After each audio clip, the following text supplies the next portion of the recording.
Welcome back. I'm so glad you're joining me for another relaxed trip into the past.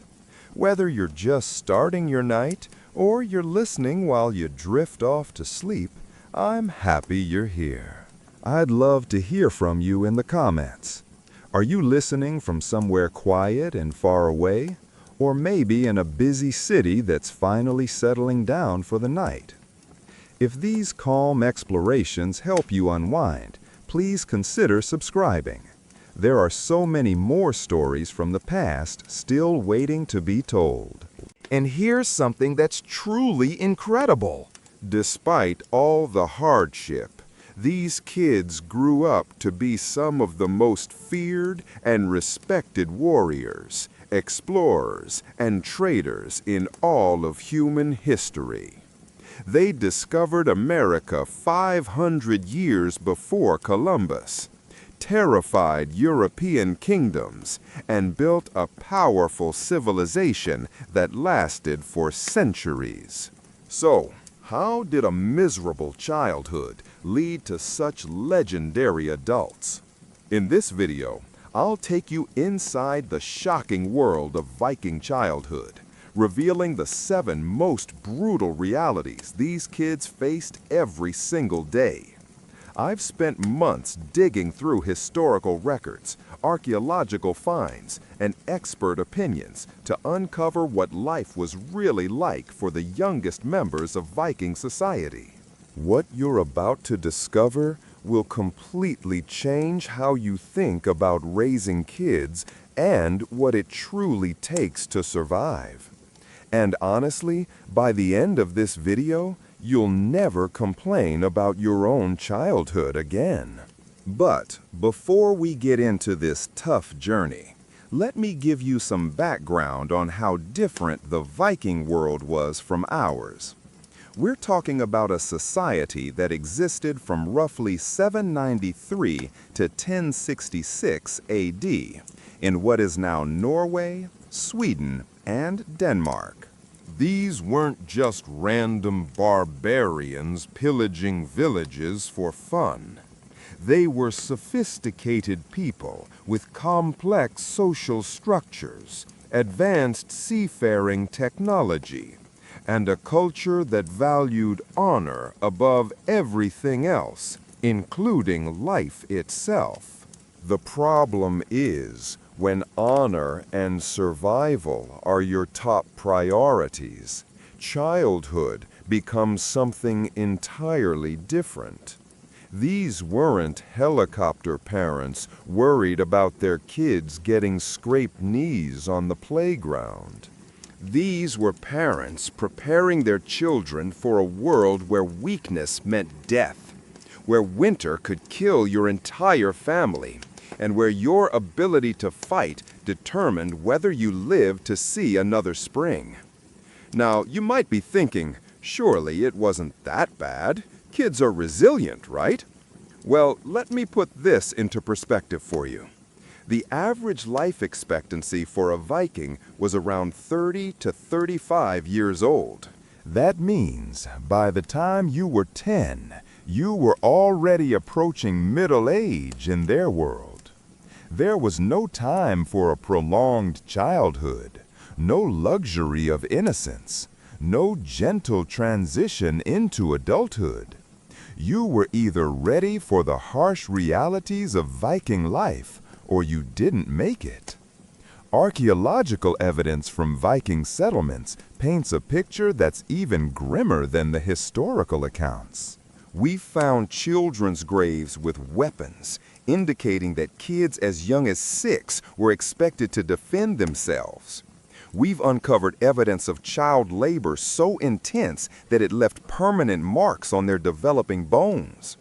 We've discovered burial sites where entire families, including infants, were found with signs of starvation and disease. But here's where it gets really interesting.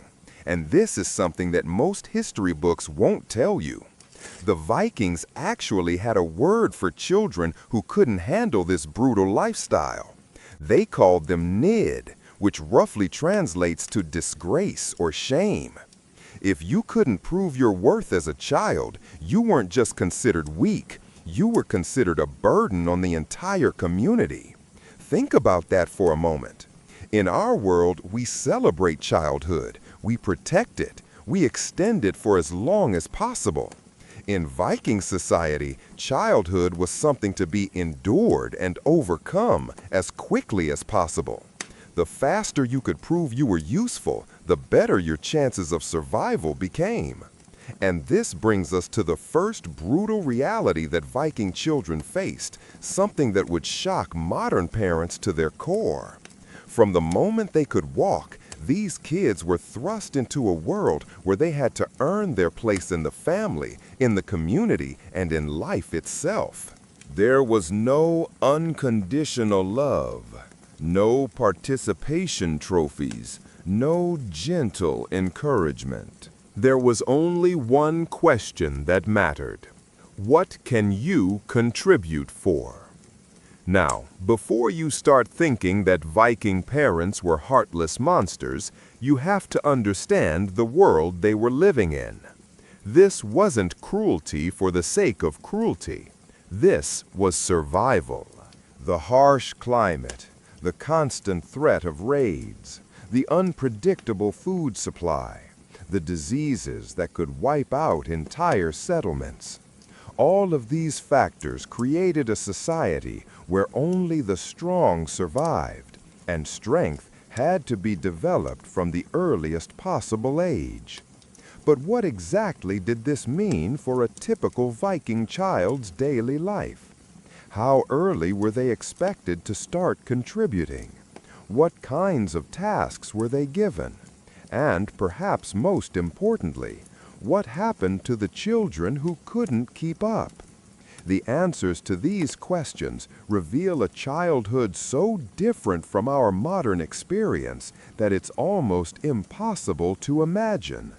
We're talking about 5-year-olds who are responsible for tending livestock in freezing temperatures, 7-year-olds who are expected to help with dangerous farming tasks, and 9-year-olds who are already learning the skills they need to survive on their own. And that's just the beginning. The physical hardships were only one part of the equation. Viking children also faced psychological pressures that would break most modern adults. They were raised in a culture that glorified violence, that celebrated death in battle, that taught them their worth was measured by their ability to inflict pain on others. Imagine being told from the time you could understand language that the highest honor you could achieve was to die fighting.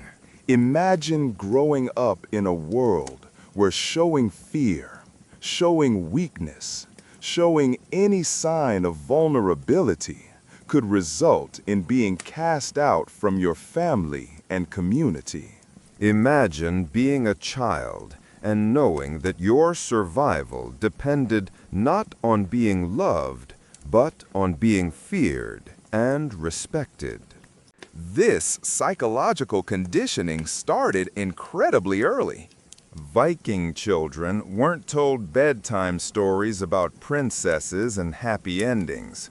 They were told stories about warriors who died gloriously in battle, about gods who rewarded violence and punished cowardice, about ancestors who earned their place in Valhalla through acts of brutality that would horrify modern audiences. But here's what's truly fascinating about all of this. It worked. Despite the harshness, despite the brutality, despite the psychological trauma that would send modern children into therapy for decades, Viking children grew up to become some of the most successful people of their time. They explored farther, fought harder, and achieved more than almost any other civilization in human history. So, what does this tell us about childhood, about human resilience, about what it really takes to prepare kids for the real world? Are we making our children too soft? Are we protecting them from challenges that would actually make them stronger? Or were the Vikings taking things too far, creating warriors at the expense of human compassion and emotional well-being? These are the questions that we'll be exploring as we dive deeper into the 7 brutal realities of Viking childhood. Each one of these realities will challenge everything you think you know about raising children, about what childhood should look like, and about what it means to prepare the next generation for success. The first reality we need to examine is something that happened before these children could even speak. Something that determined their fate from the moment they took their first breath. It's a practice so shocking, so alien to our modern sensibilities, that when historians first uncovered evidence of it, many refused to believe it was real. But the archaeological evidence is undeniable, and the historical accounts are consistent across multiple sources. What we're talking about is a practice that put Viking children at risk from day one, that separated the strong from the weak before they even had a chance to prove themselves. And that set the tone for everything that would follow in their short, brutal lives. And before you think you know what I'm talking about, let me tell you that this first reality is probably not what you're expecting. It's something that reveals the true nature of Viking society. Something that shows just how different their values were from ours. And something that explains why Viking children had to grow up so fast, so hard, and so completely without the safety net that modern children take for granted. This first brutal reality was something called exposure, and it happened within the first few days of a child's life. When a Viking baby was born, they weren't automatically welcomed into the family like children are today. Instead, they were placed on the ground in front of their father, and he had to make a choice that would determine whether this child lived or died. If the father picked up the baby, it meant the child was accepted into the family. But if he walked away, if he decided this child was too weak, too sickly, or simply one mouth too many to feed during a harsh winter, that baby would be left outside to die from exposure to the elements. We're talking about newborns, barely hours old, being abandoned because they didn't meet their father's standards for survival. Now, you might think this was rare, that it only happened in extreme circumstances. But archaeological evidence suggests this practice was disturbingly common. We found the remains of infants in areas outside Viking settlements, buried without the ceremonies and grave goods that would indicate they were considered full members of the community. These weren't stillbirths or natural infant deaths. These were healthy babies who were deliberately abandoned because they were deemed unworthy of the resources it would take to raise them. But here's where it gets even more disturbing. The decision wasn't just based on the child's physical condition. Sometimes perfectly healthy babies were abandoned simply because they were girls, and the family needed boys who could grow up to be warriors and providers. Sometimes it was because the family already had too many children and couldn't afford to feed another mouth through the winter. Sometimes it was because the baby was born during a particularly bad harvest year, and the parents had to choose between feeding their existing children or taking on the burden of a new one. Think about the psychological impact this had on the children who did survive. From their earliest consciousness, they knew that their very existence was conditional, that they had already passed one test, but that more tests were coming. They knew that other babies who might have been their siblings, had been deemed unworthy of life itself. This created a survival mentality that shaped everything about how they approached the world. The children who made it past this first brutal selection process faced their second reality. They were expected to contribute to the family's survival from the moment they could walk. We're not talking about cute little chores like setting the table or feeding a pet.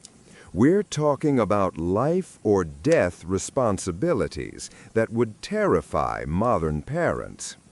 By age 3 or 4, Viking children were already working alongside adults in tasks that were essential for the family's survival. Little boys were sent out into freezing temperatures to tend sheep and cattle, armed with nothing but a stick and the knowledge that if they lost even one animal, their family might starve that winter. Little girls were responsible for tasks like collecting eggs from aggressive chickens, churning butter until their arms ached, and helping to preserve meat and fish that would need to last through months of winter darkness.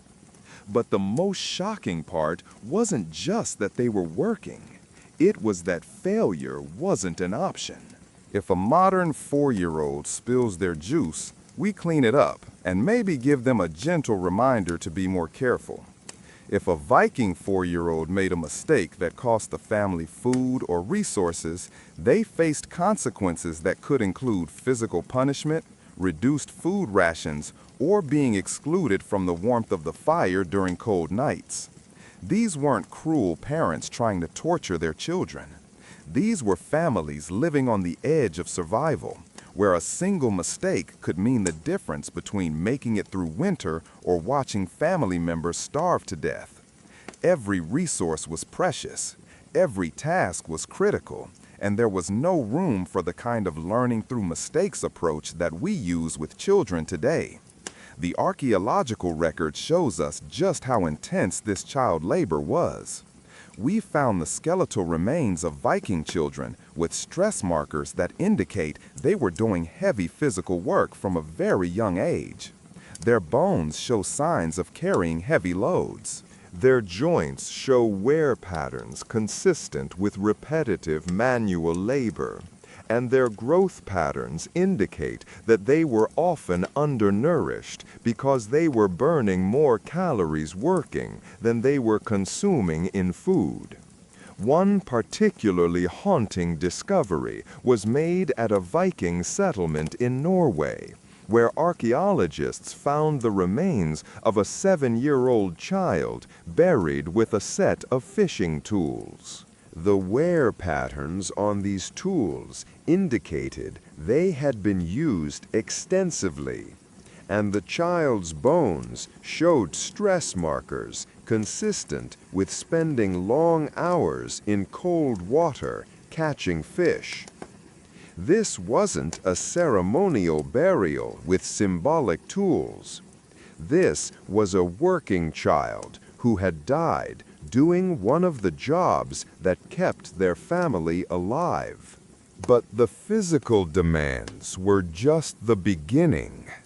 The third brutal reality that Viking children faced was something that would be considered psychological abuse by today's standards. They were deliberately exposed to violence and death from the earliest possible age, not as something to be protected from, but as something they needed to become comfortable with. Viking children attended public executions. They watched as criminals were hanged, beheaded, or subjected to even more brutal forms of punishment. They were present when animals were slaughtered for food, and they were expected to participate in the process, holding down struggling livestock while adults delivered the killing blow. They witnessed raids and battles, saw the wounded and dying being brought back to their settlements, and helped tend to injuries that would traumatize modern emergency room doctors. This wasn't accidental exposure to violence. This was deliberate conditioning designed to prepare these children for a world where violence was a daily reality. Viking parents believed that children who were sheltered from death and brutality would be unable to function when they inevitably encountered these things as adults. Better to expose them early, to harden them while they were young, than to send them into the world naive and unprepared. The psychological impact of this conditioning was profound.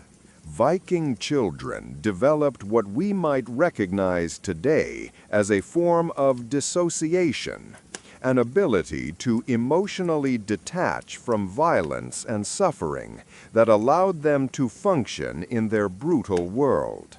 They learned to suppress empathy, to view pain and death as natural parts of life, and to find satisfaction in inflicting violence on others.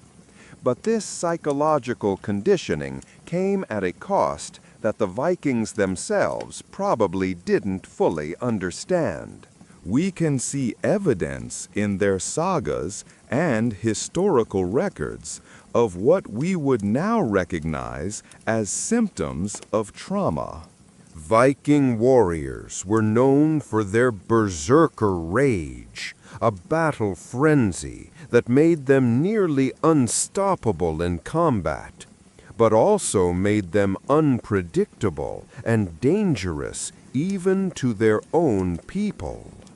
Some historians now believe this berserker behavior was actually a form of dissociative episode, a psychological response to the trauma of their violent upbringing.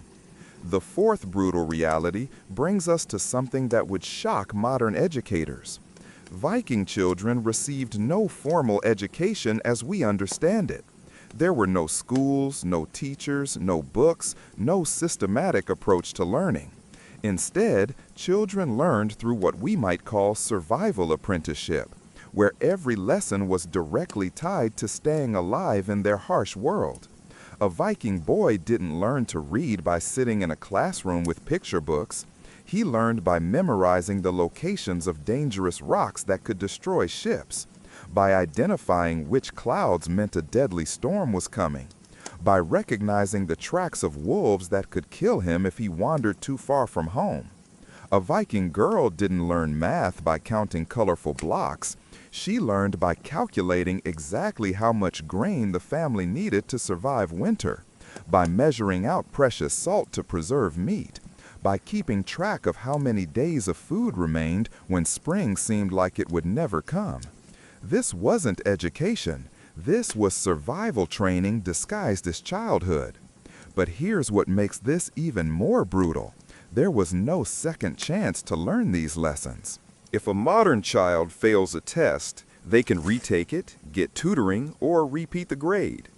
If a Viking child failed to learn a survival skill, the consequences could be fatal. Miss the signs of an approaching blizzard, and you might freeze to death. Forget which berries are poisonous, and you could kill yourself and anyone else who trusted your knowledge. Fail to properly preserve food, and your entire family could starve.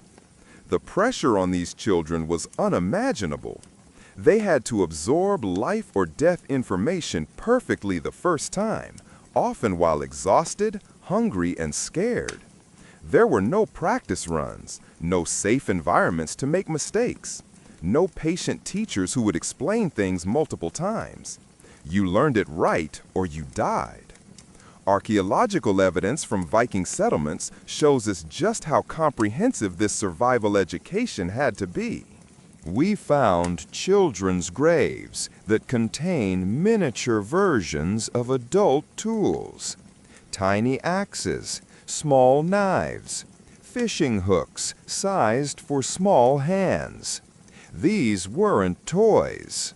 These were working instruments that children used to contribute to their family survival.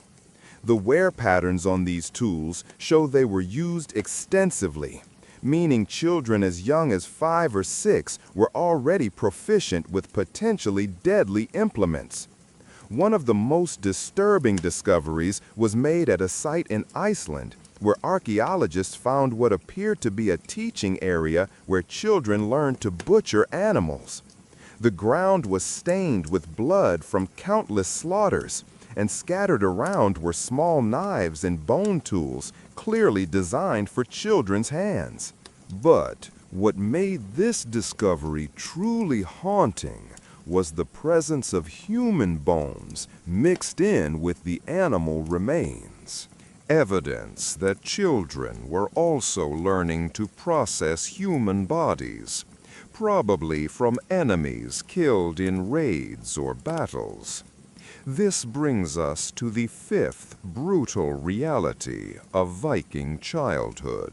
These kids were trained to be killers from an age that would horrify modern parents. We're not talking about play fighting with foam swords or pretending to be warriors. We're talking about systematic training in how to efficiently end human life, starting from the moment they were strong enough to hold a weapon. By age 6, Viking boys were receiving formal weapons training. They learned to use knives not just for cutting food, but for finding the vulnerable spots on a human body where a single thrust could be fatal. They practiced with spears, learning to throw them with accuracy at moving targets. They were taught to use axes not just for chopping wood, but for splitting skulls and severing limbs. And this wasn't theoretical knowledge. They were expected to use these skills in real combat situations before they reached puberty. The training was brutal and unforgiving. Children who showed fear, hesitation, or mercy were punished severely. They were forced to fight each other with real weapons, often resulting in serious injuries or even death. The idea was that if you couldn't handle being hurt by your own family members during training, you would never survive a real battle against enemies who wanted to kill you.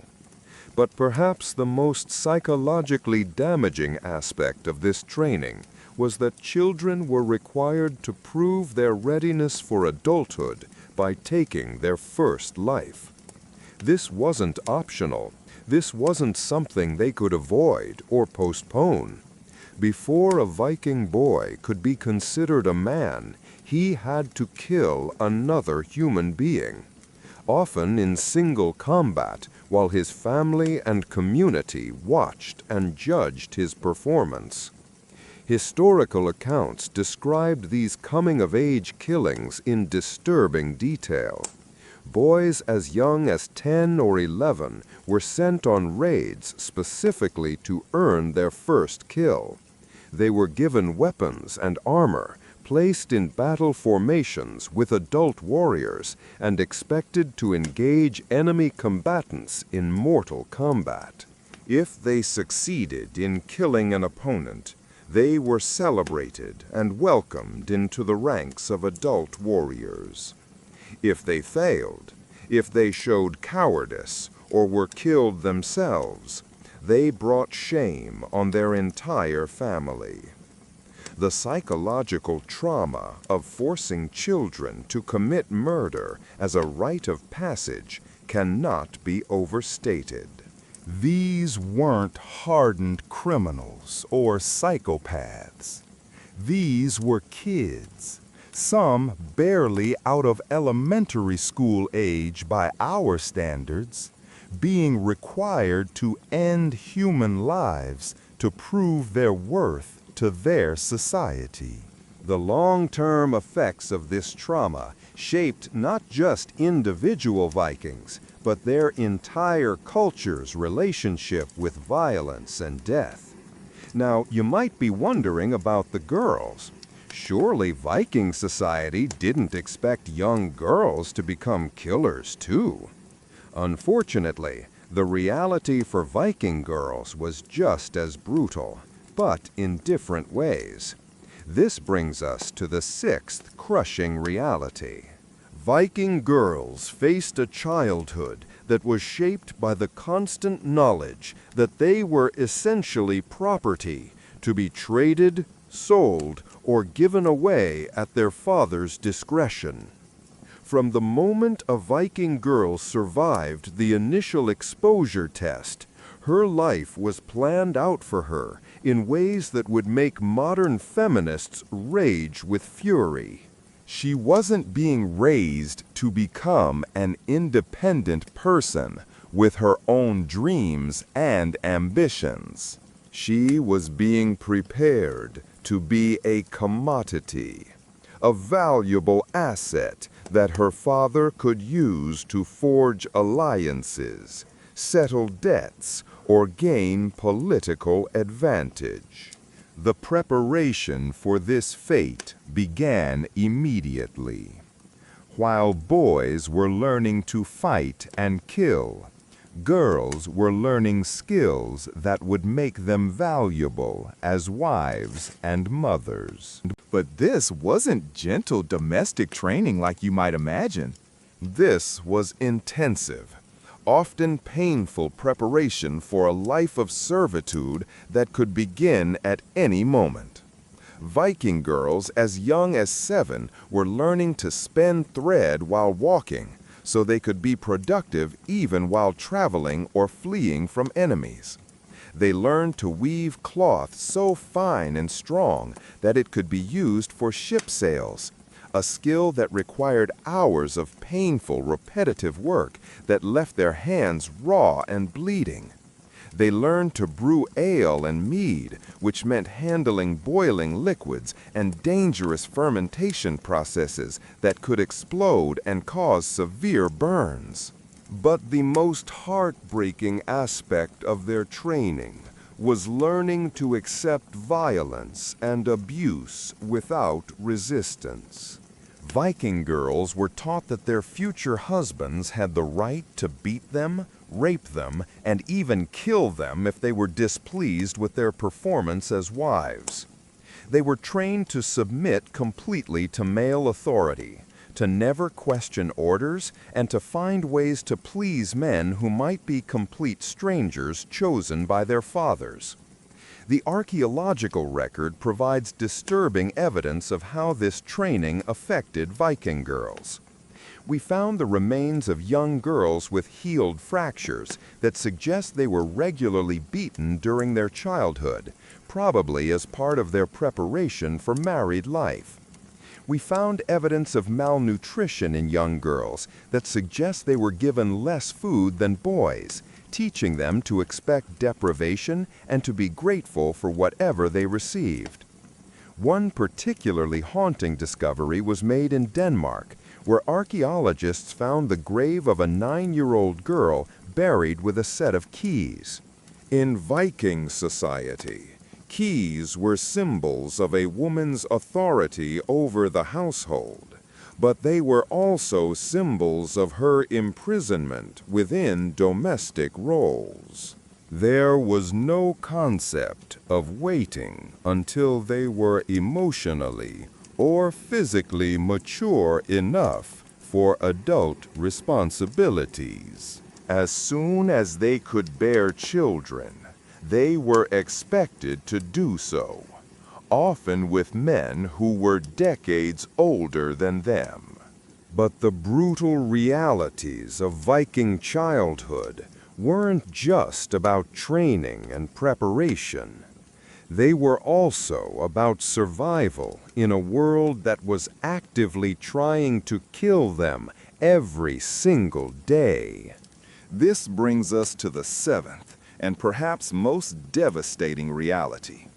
Viking children lived under the constant threat of death from causes that would be easily preventable today. Disease was a constant companion in Viking settlements. Without modern medicine, sanitation, or understanding of how infections spread, Children died from ailments that we now treat with simple antibiotics. A small cut could become infected and kill a child within days. A bout of diarrhea could lead to fatal dehydration.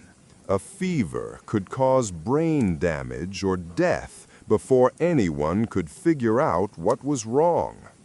The winters were particularly deadly for children. Viking settlements were often poorly heated, and children's smaller bodies couldn't maintain warmth as effectively as adults. Frostbite was common, often leading to the loss of fingers, toes, or entire limbs. Hypothermia killed children who couldn't stay warm enough during the long, dark winter months. And when food ran short, children were often the first to starve because adults needed to maintain their strength to hunt, fight, and work. But perhaps most terrifying of all was the constant threat of violence from other humans. Viking children lived in a world where raids, battles, and blood feuds were everyday realities.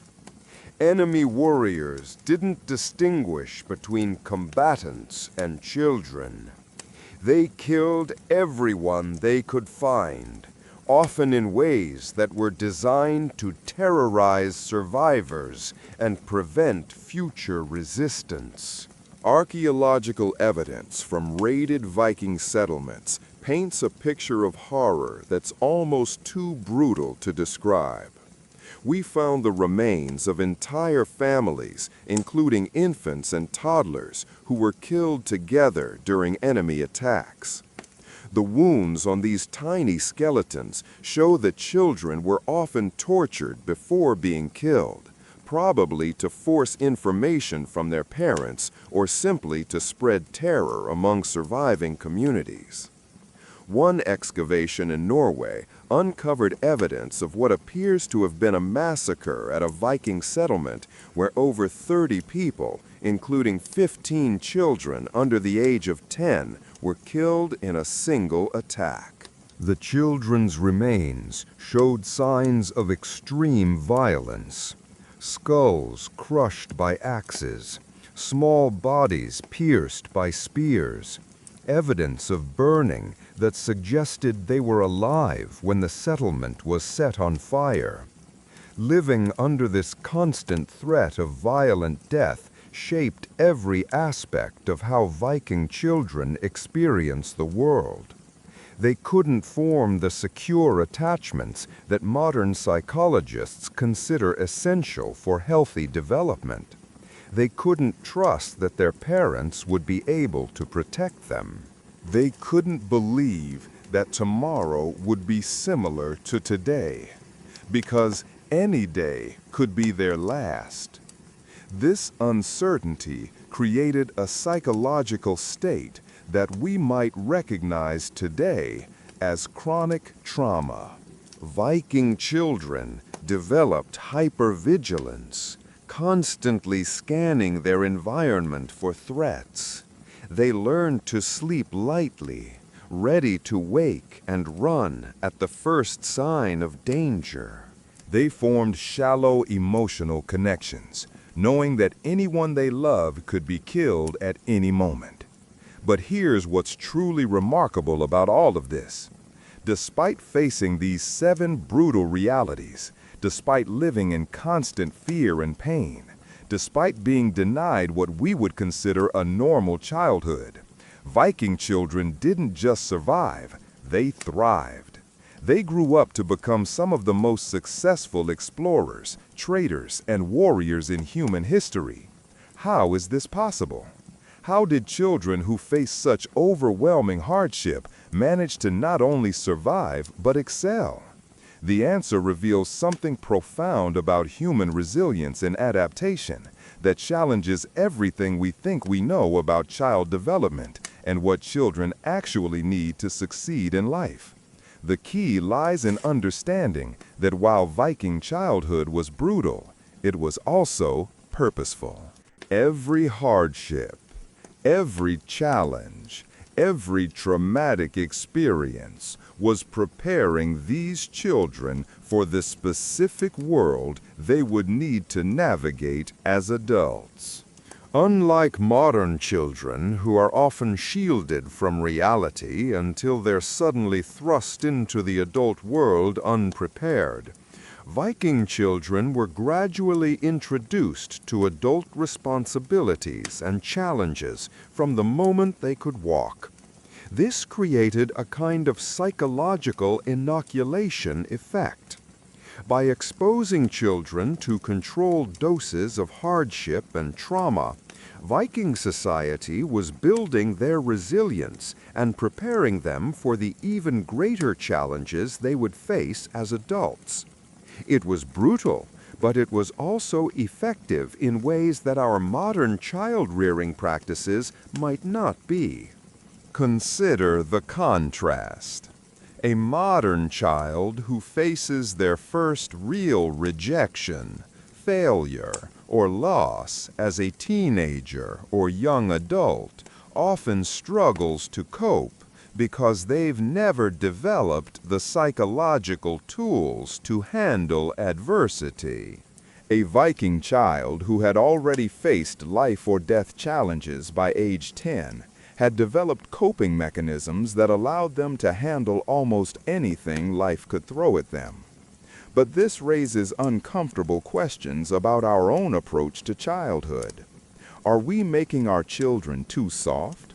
Are we protecting them from challenges that would actually make them stronger? Are we preparing them for a world that no longer exists while failing to prepare them for the harsh realities they'll actually face? The Viking approach certainly worked for their time and circumstances. But could we apply any of these lessons to modern child rearing without crossing ethical lines that we're not willing to cross? And perhaps most importantly, what does the success of Viking children tell us about human potential? And what children are actually capable of when we expect more from them? These questions become even more complex when we consider that while Viking children grew up to be successful in their own context, they also grew up to perpetuate a cycle of violence and brutality that eventually contributed to the downfall of their civilization. The same psychological conditioning that made them effective warriors also made them unable to adapt to a changing world that required different skills and approaches. So, as we continue to explore the brutal realities of Viking childhood, we need to ask ourselves, what lessons can we learn from their approach without repeating their mistakes? How can we prepare our own children for the challenges they'll face without traumatizing them in the process? And what does it really mean to love a child enough to prepare them for a world that won't always be kind to them? The answers to these questions become even more disturbing when we examine what happened to Viking children who couldn't adapt to this brutal system. Because while we've been talking about the children who survived and thrived, there's a darker side to this story that reveals just how merciless Viking society really was. Children who showed signs of weakness, who couldn't keep up with the physical demands, who broke under the psychological pressure, weren't just given extra help or understanding. They were systematically excluded from their communities in ways that guaranteed their death. This wasn't accidental neglect. This was deliberate culling of anyone who didn't meet the harsh standards that Viking society demanded. The archaeological record shows us evidence of what happened to these failed children. We found burial sites outside Viking settlements where children were interred without the grave goods, ceremonies, or even the basic respect given to adult failures. These weren't children who died from disease or accident. These were children who were alive but deemed unworthy of the resources it would take to keep them that way. One particularly chilling discovery was made in Sweden, where researchers found what appeared to be a mass grave containing the remains of over 20 children, ranging in age from 5 to 15. What made this discovery so disturbing wasn't just the number of bodies, but the evidence that these children had been deliberately starved to death. Their bones showed the telltale signs of prolonged malnutrition, but isotope analysis revealed that there had been adequate food available in the settlement during the time of their deaths. These children hadn't died because there wasn't enough food. They had died because the community had decided they weren't worth feeding. Maybe they were too slow, too weak, too frightened, or too kind. Maybe they couldn't handle the violence, couldn't learn the skills, couldn't prove their value fast enough. Whatever the reason, they had been marked for elimination and slowly starved while watching others eat. But the exclusion wasn't always as direct as starvation. Sometimes it was more subtle, more psychological, but just as deadly. Children who couldn't meet expectations were gradually pushed to the margins of their communities. They received less food, less warmth, less protection.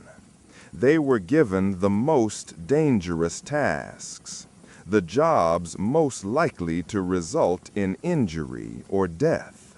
They were sent on errands that took them far from safety, often during the most dangerous times of day or year.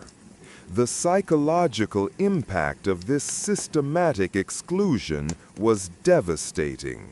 These children knew they were being slowly killed by their own families and communities. They could see the contrast between how they were treated and how the successful children were treated.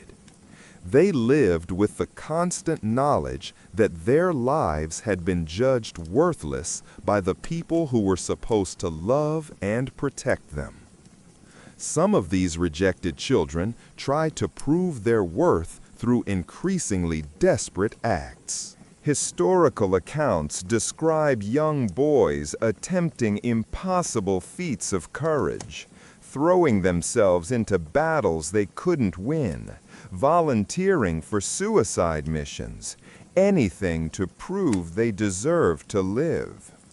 Young girls sometimes tried to make themselves indispensable by working themselves to death, literally collapsing from exhaustion in their attempts to prove their value. But perhaps most heartbreaking of all were the children who simply gave up. Archaeological evidence suggests that some Viking children essentially committed suicide by neglect, refusing to eat, refusing to seek warmth, refusing to protect themselves from danger.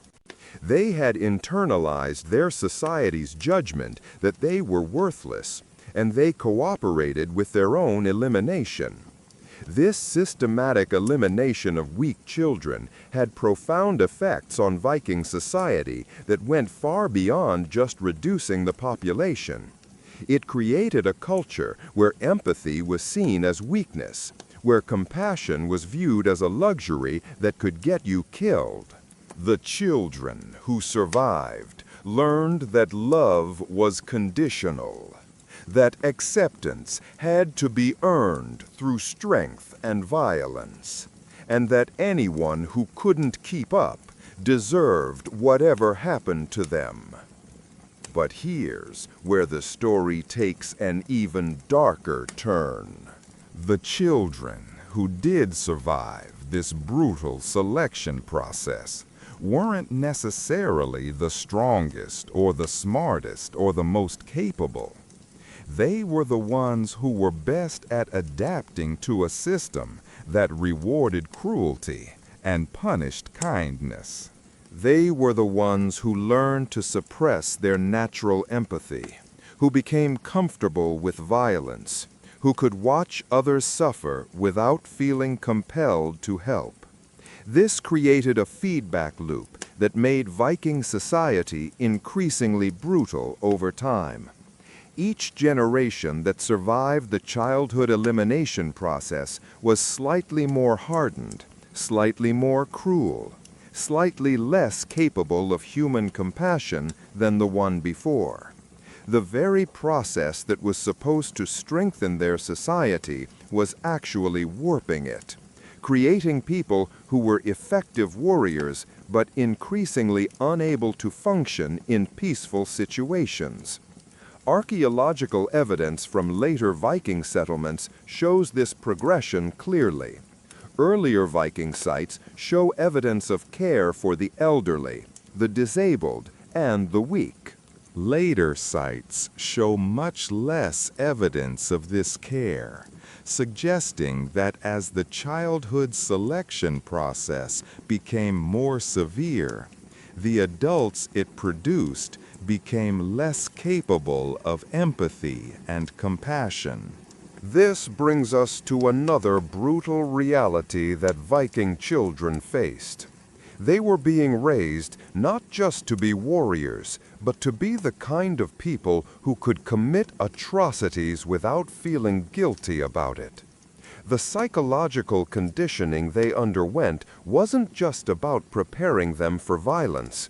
It was about preparing them to enjoy violence, to find satisfaction in causing pain, to view the suffering of others as entertainment or proof of their own superiority. The training methods used to achieve this psychological transformation would be considered torture by modern standards. Children were forced to watch and participate in increasingly brutal acts, with their reactions carefully monitored. Children who showed distress, who tried to look away, who expressed sympathy for victims, were punished severely until they learned to suppress these natural human responses.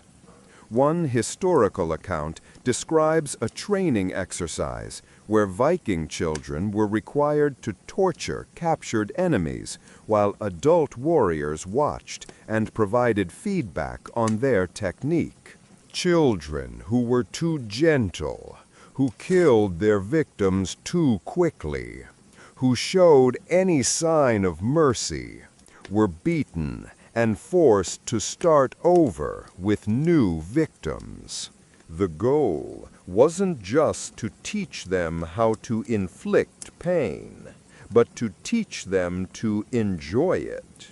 The psychological techniques used in this conditioning were sophisticated and effective. Children were taught to dehumanize their victims, to view them as less than human, and therefore unworthy of compassion. They were taught to associate violence with pleasure, success, and social approval. They were rewarded for cruelty and punished for kindness, until the natural human responses were completely reversed.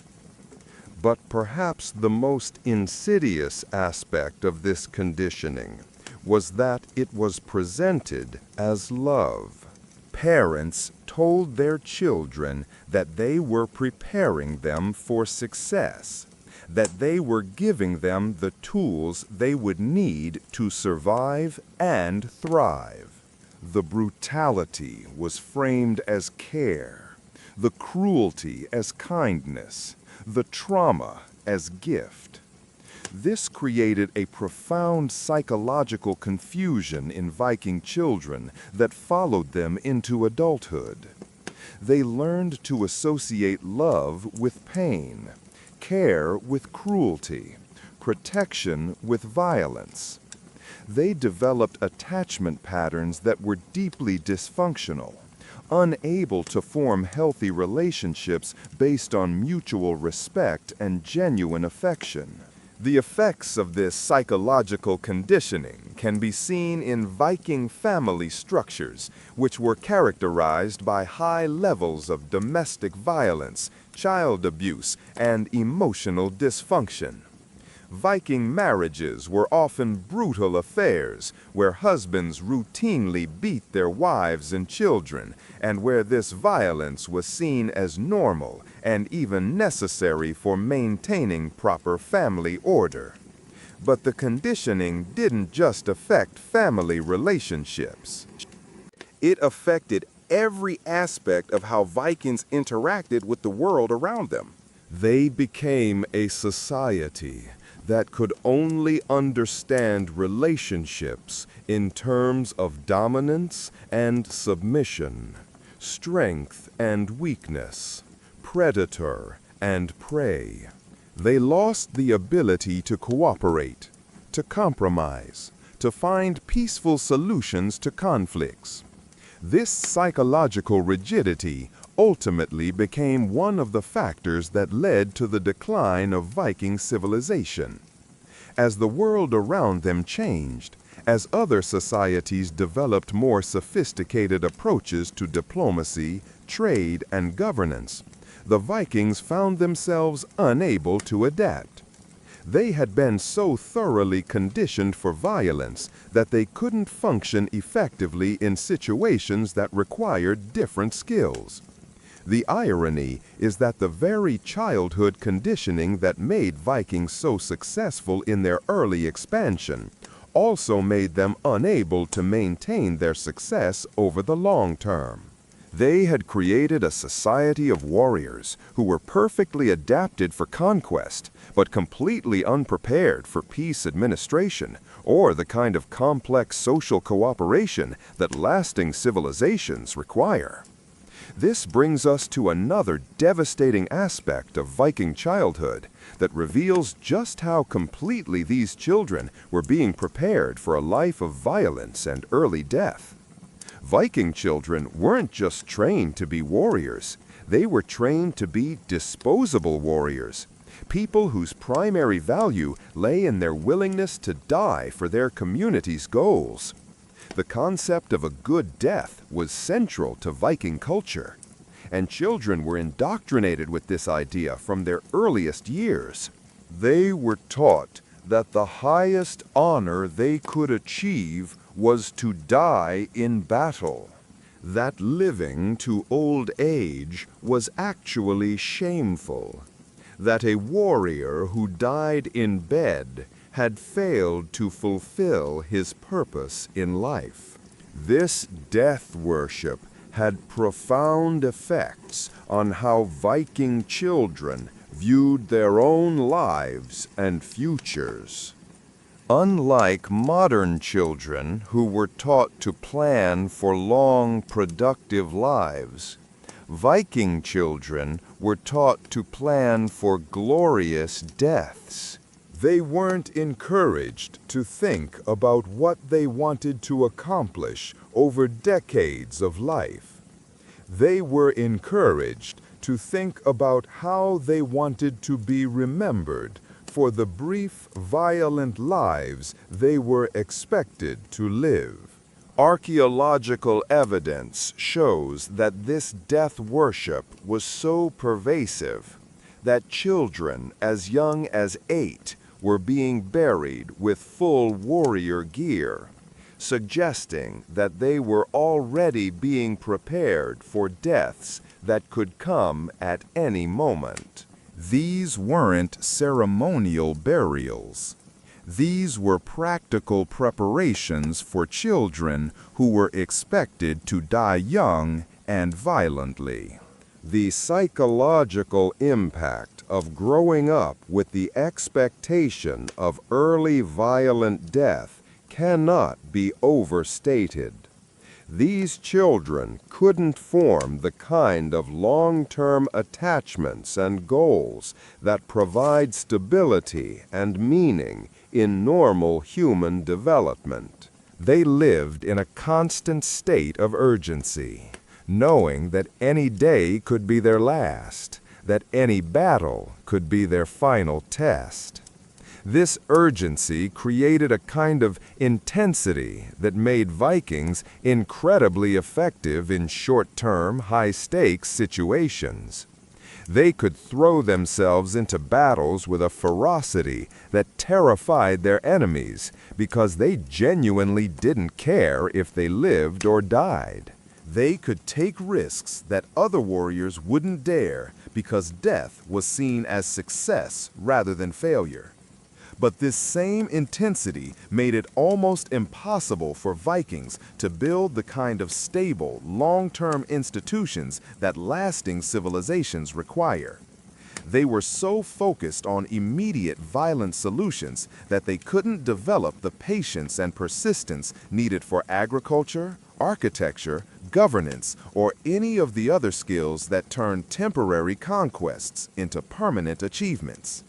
The children who grew up under this system were psychologically incapable of the kind of long-term thinking that builds civilizations. They had been trained to think in terms of battles and raids, not generations and centuries. They could conquer territories, but they couldn't hold them. They could inspire fear, but they couldn't inspire loyalty. They could destroy, but they couldn't create. And perhaps most tragically of all, they couldn't raise children who were any different from themselves. The traumatized, violence-obsessed adults that the Viking childhood system produced could only pass on trauma and violence to the next generation. They had no model for healthy child rearing, no understanding of how to prepare children for anything other than the same brutal existence they had endured.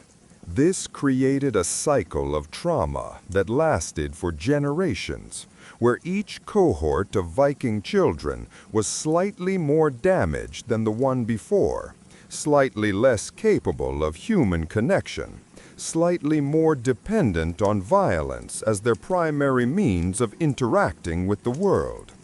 The long-term effects of this generational trauma can be seen in the historical record of Viking society's decline. As the childhood conditioning became more extreme, the adults it produced became less capable of the flexibility and adaptability that changing circumstances required. They became locked into patterns of behavior that had once been successful but were no longer appropriate for the world they found themselves in.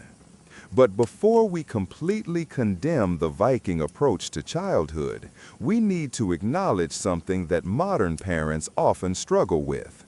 Their system did produce results. Despite all the brutality, despite all the trauma, despite all the psychological damage, Viking children grew up to achieve things that seem almost impossible by modern standards.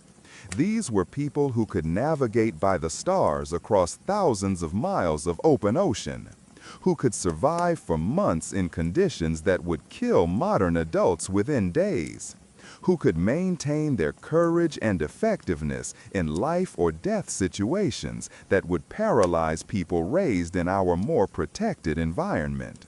They discovered and colonized Iceland, Greenland, and parts of North America centuries before other Europeans even knew these places existed. They established trade routes that stretched from Greenland to Constantinople, creating economic networks that connected disparate parts of the known world. They developed technologies and techniques that were centuries ahead of their time. And they did all of this while maintaining a complex social structure, a rich oral tradition, and a sophisticated understanding of law, governance, and social organization that in many ways was more advanced than what existed in other parts of Europe during the same period. The question we have to ask ourselves is, could they have achieved these same things without the brutal childhood conditioning? Could there have been a way to prepare Viking children for their harsh world without traumatizing them in the process? Or was the trauma itself somehow essential to developing the psychological characteristics that made their achievements possible? These questions become even more complex when we consider that the Viking approach to childhood, while extreme, was actually not that different from childhood in many other historical societies. The idea that children should be protected from hardship, that they should have extended periods of play and learning without real responsibility, that they should be shielded from the realities of adult life until they're emotionally ready to handle them. These are very modern concepts that would have seemed strange and even dangerous to most historical societies. From this perspective, the Vikings weren't unusually cruel to their children. They were simply more honest about the harsh realities of life, and more systematic in their approach to preparing children for those realities. While other societies might have gradually exposed children to hardship through necessity or circumstance, the Vikings deliberately designed their child-rearing practices to create the kind of adults their society needed. This raises uncomfortable questions about our own approach to childhood and child-rearing. Are we preparing our children for the world they'll actually face? Or are we preparing them for an idealized world that doesn't exist? Are we building resilience and capability? Or are we creating dependence and fragility? Are we giving our children the tools they'll need to succeed? Or are we protecting them from the very experiences that would teach them those tools? The Viking example suggests that children are capable of far more than we typically expect from them, that they can handle much greater responsibilities and challenges than we usually give them, and that they can develop remarkable capabilities when those capabilities are necessary for survival. But it also shows the terrible cost of pushing children too far, too fast, in ways that prioritize short-term effectiveness over long-term psychological health and social stability. The Vikings created incredibly capable individuals, but they also created a society that was ultimately unsustainable because it was built on trauma, violence, and the systematic suppression of human empathy and compassion.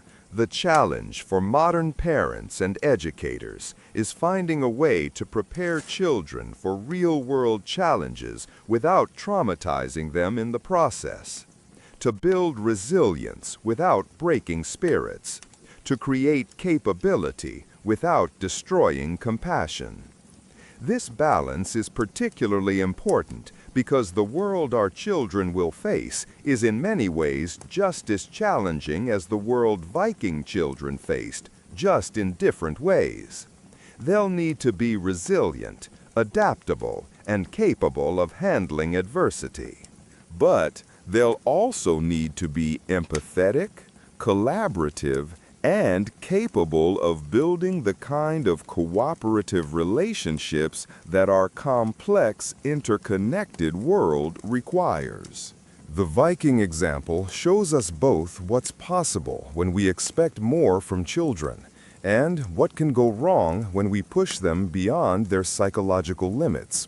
It's a cautionary tale about the dangers of prioritizing strength over kindness, effectiveness over empathy, short-term success over long-term sustainability. But it's also a reminder that children are far more capable and resilient than we often give them credit for, and that sometimes our desire to protect them from hardship might actually be preventing them from developing the capabilities they'll need to handle the real challenges they'll face in their own lives. As we continue to explore the brutal realities of Viking childhood, these questions about balance, preparation, and the true meaning of love and protection become even more pressing and complex. The tragedy of this approach becomes even clearer when we examine what happened to Viking children who tried to resist the system, who held on to their natural empathy despite everything their society did to crush it. These children faced a particularly cruel fate because they were seen not just as weak, but as actively dangerous to the community's survival. Viking society had a term for children who showed too much compassion or refused to participate in violence. They called them blau, which roughly translates to soft or cowardly, but carried connotations that were far more damning than our modern understanding of those words. A child labeled as blau wasn't just considered unfit for warrior life. They were considered a threat to the entire community's survival. The reasoning behind this harsh judgment reveals the psychological trap that Viking society had created for itself. They believed that compassion was contagious, that if one child refused to participate in violence, others might follow their example. This could weaken the entire generation's willingness to fight, leaving the community vulnerable to enemies who had no such qualms about brutality. Archaeological evidence from several Viking sites shows what happened to these compassionate children. We found burial sites where young people were interred with their hands bound, suggesting they were tied up before being killed. Isotope analysis of their bones reveals that they were often starved for extended periods before death, probably as punishment for their refusal to conform to violent expectations. One particularly haunting discovery was made in Norway, where researchers found the remains of a 12-year-old boy buried in a bog far from any settlement. The preservation conditions allowed them to determine that he had been beaten severely before death, with injuries consistent with prolonged torture. Most disturbing of all, carved into a piece of wood found near the body was a runic inscription that roughly translates to, "He who will not kill deserves to die." This wasn't an isolated incident. Historical sagas contain numerous references to children being executed for showing mercy, for refusing to participate in raids, or for trying to help enemy wounded. These accounts are often presented as moral lessons, warnings to other children about what happens when you let compassion override the survival needs of your community. But the system's cruelty went beyond just punishing individual children. Viking society also punished families whose children showed signs of excessive empathy. Parents of compassionate children were shamed, ostracized, and sometimes even exiled from their communities. This created enormous pressure on families to suppress any signs of kindness in their children, even when their parental instincts told them to nurture and protect those gentle qualities. The psychological impact on parents who had to choose between their child's natural compassion and their family survival in the community was devastating. Historical accounts describe mothers weeping as they forced their children to participate in violence. Fathers who had to beat kindness out of sons they loved. Families torn apart by the impossible choice between humanity and survival. This brings us to another brutal reality that Viking children faced. They couldn't trust their own parents to protect them from harm. In our modern understanding, parents are supposed to be a child's ultimate source of safety and protection.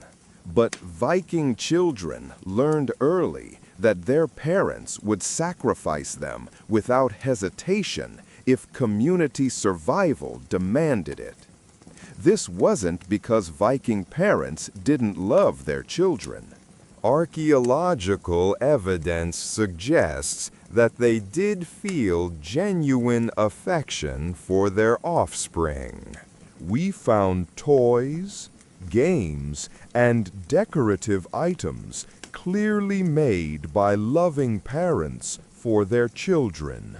We found evidence of parents going to great lengths to save sick children, traveling long distances to find healers or rare medicines.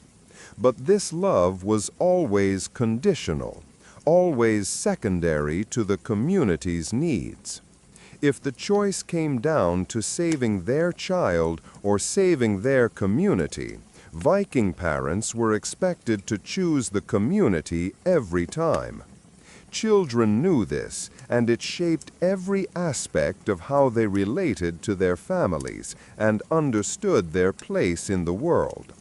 The psychological impact of knowing that your parents' love was conditional created a form of attachment disorder that affected Viking children throughout their lives.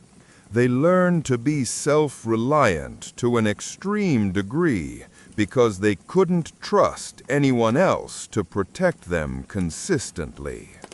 They developed a deep suspicion of emotional intimacy because they had learned that people who claim to love you might still betray you if circumstances demanded it. This emotional isolation was reinforced by the competitive nature of Viking childhood. Children weren't just expected to prove themselves worthy.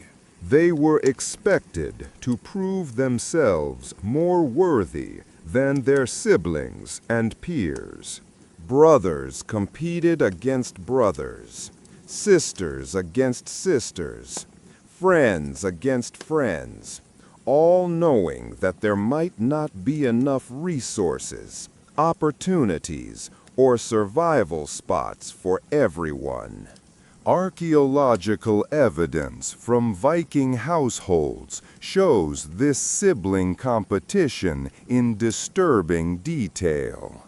We found children's graves where siblings were buried with different qualities and quantities of grave goods, suggesting that even in death, parents were making distinctions about which children had been more valuable or successful. Some children were buried with weapons and jewelry, while their siblings were buried with nothing, creating a hierarchy that persisted even beyond life. One excavation in Denmark revealed what appeared to be evidence of deliberate fraternal violence. The skeletons of two brothers, aged approximately 8 and 10, were found with injuries that suggested they had killed each other in combat. The positioning of the bodies and the nature of the wounds indicated this wasn't an accident or play fighting gone wrong. These children had engaged in mortal combat, probably as part of some test or competition that their family or community had arranged. The pressure to outperform siblings created a toxic family dynamic where children couldn't rely on each other for support or comfort. Instead of developing the kind of sibling bonds that provide emotional stability and mutual protection, Viking children learned to view their brothers and sisters as threats to their own survival. This isolation made them even more psychologically vulnerable and dependent on external validation from adults who might withdraw their approval at any moment. But perhaps the most psychologically damaging aspect of Viking childhood was the complete absence of what we would recognize as unconditional love. Modern child development research shows that children need to feel loved and valued simply for existing, not just for what they can accomplish or contribute. This unconditional acceptance provides the emotional foundation that allows children to take risks, make mistakes, and develop their own identity without fear of abandonment. Viking children never experienced this kind of acceptance. Their worth was always tied to their performance, their usefulness, their ability to contribute to family and community survival. They had to earn love through achievement, and that love could be withdrawn at any moment if their performance declined or if circumstances changed. This created a psychological state that we might recognize today as chronic performance anxiety mixed with attachment disorder. Viking children lived in constant fear that they weren't good enough, that they might lose the minimal love and protection they had managed to earn, that any mistake could result in abandonment or death. The long-term effects of this conditional love system can be seen in adult Viking behavior and social structures. Vikings developed a culture that was obsessed with reputation, honor, and public recognition. Because these external markers of worth had replaced the internal sense of value that should have been developed during childhood. They became people who could only feel good about themselves when others acknowledged their achievements, and who were willing to risk everything to maintain their public image. This psychological neediness made Vikings incredibly vulnerable to manipulation and control by leaders who understood how to exploit their desperate need for approval and recognition. It also made them unable to form the kind of stable, trusting relationships that healthy societies require. Everyone was always performing, always competing, always trying to prove their worth to others who were doing exactly the same thing.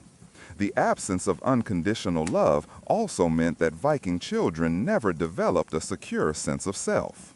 Instead of learning to value themselves as human beings with inherent worth, they learned to value themselves only as warriors, workers, or breeding stock.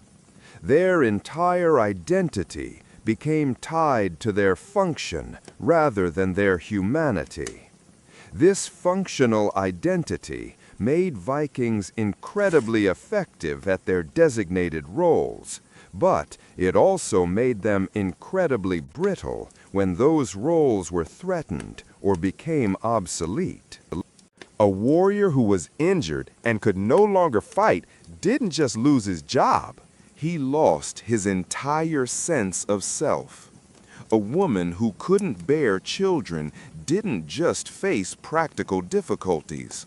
She faced an existential crisis that could lead to suicide or complete psychological breakdown. The archaeological record provides disturbing evidence of how this identity crisis affected Vikings who could no longer fulfill their expected functions. We've found burial sites where disabled warriors were interred with evidence of suicide, suggesting they chose death rather than live with the shame of being unable to fight. We found the remains of older women who appear to have been deliberately starved or poisoned, probably because they were no longer useful for reproduction or heavy labor. But the cruelest aspect of this functional identity system was how it affected children who were born with disabilities or who developed health problems that prevented them from fulfilling their expected roles. These children faced not just the practical challenges of their conditions, but the complete rejection of their society and families. Archaeological evidence suggests that disabled Viking children were often killed shortly after their disabilities became apparent. sometimes through direct violence, but more often through deliberate neglect that allowed disease or malnutrition to finish what their families were unwilling to do directly. We found the remains of children with cleft palates, club feet, and other conditions that would be easily treatable today, but that mark them as useless in Viking society. One particularly heartbreaking discovery was made in Iceland, where archaeologists found the skeleton of a child who had been born with what appears to have been cerebral palsy. The child had lived to approximately age 7, but isotope analysis showed that they had been severely malnourished for most of their life. Most disturbing of all, the child had been buried alone, far from the family burial ground, suggesting that even in death they were not considered part of the family. The treatment of disabled children reveals perhaps the most fundamental cruelty of Viking childhood. The complete absence of value placed on human life for its own sake. Children weren't loved because they were human beings with inherent worth and dignity. They were valued only for what they could contribute to their family and community survival and success. This utilitarian approach to human life created a society where empathy, compassion, and care for the vulnerable was seen as dangerous weaknesses that threatened everyone's survival. Vikings learned to suppress their natural human instincts to protect and nurture the helpless, because those instincts could get them killed in their harsh world. But suppressing these instincts came at a terrible psychological cost that affected not just individuals, but their entire civilization. A society that can't care for its weakest members, that sees compassion as weakness, that values function over humanity, ultimately becomes incapable of the cooperation and mutual support that complex civilizations require. The Vikings' inability to develop these cooperative skills became increasingly problematic as their world became more complex and interconnected. As they encountered other societies that had learned to balance strength with compassion, individual achievement with collective welfare, they found themselves at a disadvantage that their warrior training couldn't overcome. Their childhood conditioning had made them incredibly effective at conquest and destruction, but completely ineffective at the kind of governance, diplomacy, and social coordination that would have allowed them to maintain their conquests and build lasting institutions. They could terrify their enemies, but they couldn't inspire loyalty from their subjects. They could take territories, but they couldn't administer them effectively. This brings us to what might be the most tragic aspect of the Viking approach to childhood. It was ultimately self-defeating. The very qualities that made Viking children grow up to be effective warriors also made them incapable of building the kind of society that could survive and thrive over the long term. The trauma, the violence, the suppression of empathy, the conditional love, the constant competition. All of these created adults who were psychologically damaged in ways that made them unable to adapt to to changing circumstances or develop new approaches when their old methods stopped working. As the medieval world became more sophisticated, as other societies developed more effective approaches to governance, trade, and diplomacy, the Vikings found themselves increasingly isolated and irrelevant. Their childhood conditioning had made them specialists in a type of warfare and lifestyle that was becoming obsolete. But it had also made them unable to learn new skills or adopt new approaches. The irony is that the Vikings' commitment to preparing their children for the harsh realities of their world ultimately made those children unable to change that world or adapt to new realities. They had become so specialized for survival in one particular type of harsh environment that they couldn't function effectively when that environment changed. This raises profound questions about how we prepare children for an uncertain future. The Vikings were trying to give their children the tools they needed to succeed in the world as they understood it.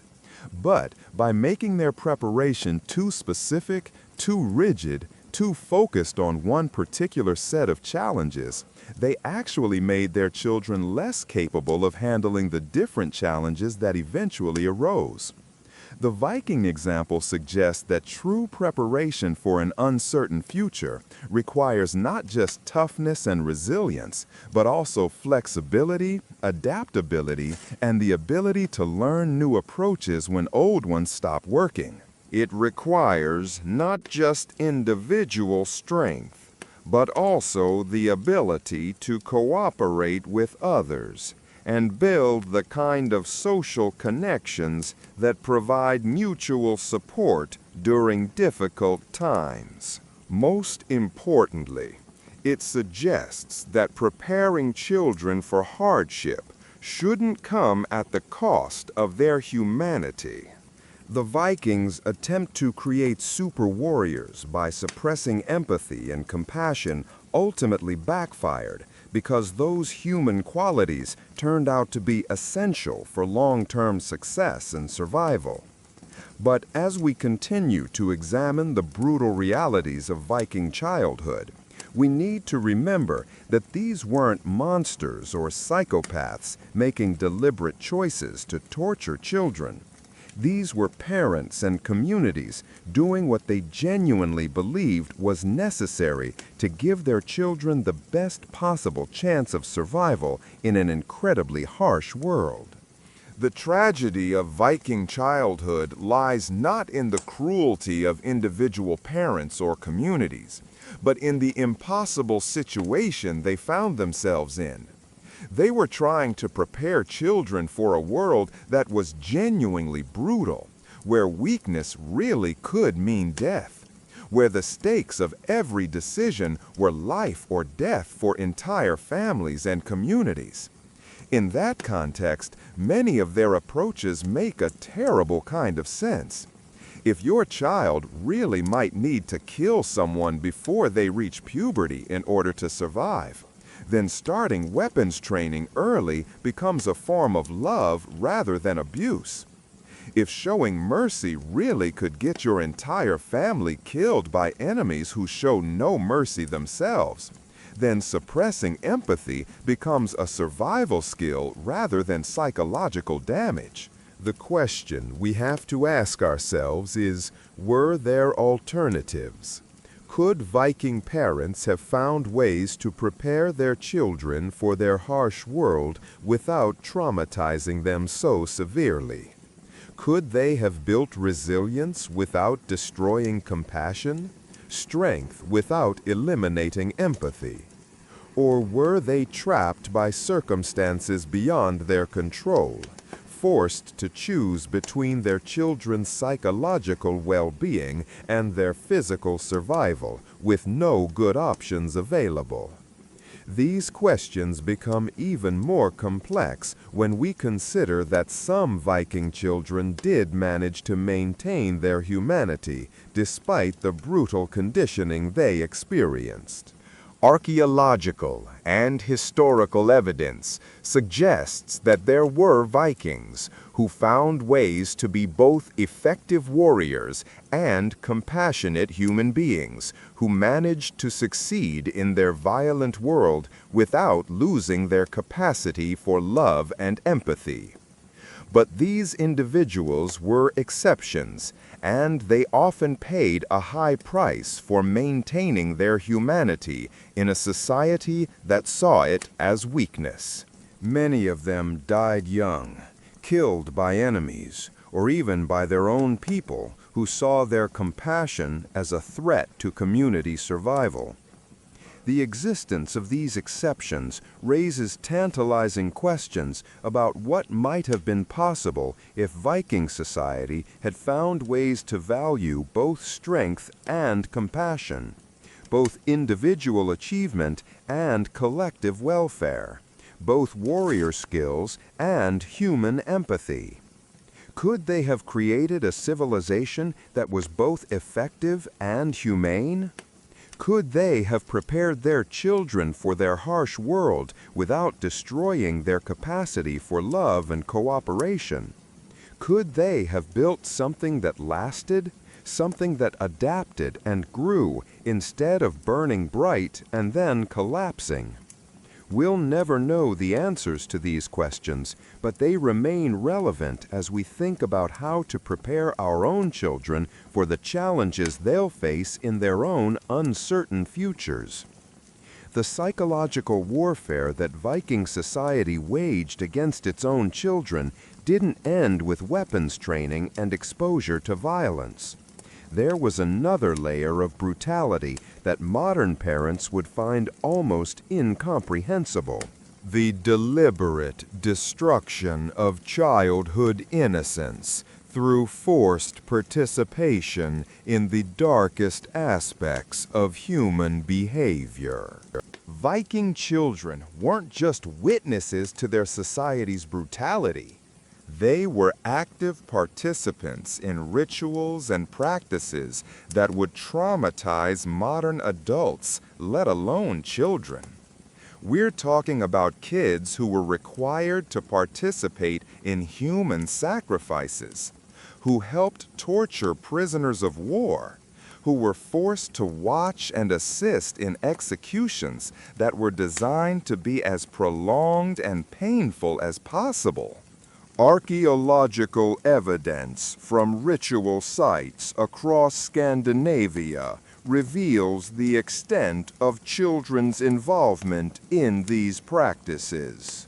We found small knives clearly designed for children's hands at sacrifice sites, along with evidence that these tools were used extensively.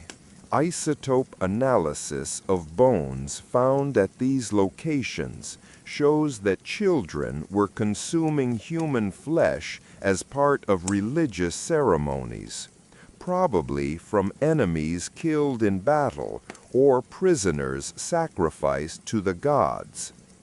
One excavation in Sweden uncovered what appears to have been a teaching ground where children learned to conduct human sacrifices. The site contained the remains of over 50 individuals who had been killed in ritualistic ways, along with evidence of multiple generations of children learning these techniques.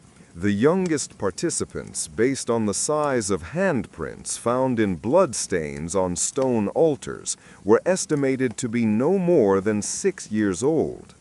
But the forced participation in violence wasn't limited to religious ceremonies. Viking children were also required to take part in the punishment of criminals and enemies in ways that would constitute child abuse by any modern standard.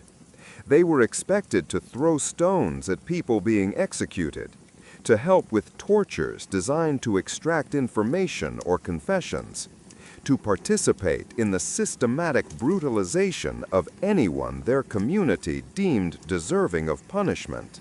Historical accounts describe children competing to see who could inflict the most creative tortures, who could make victims suffer the longest before death, who could come up with the most humiliating ways to degrade prisoners before killing them.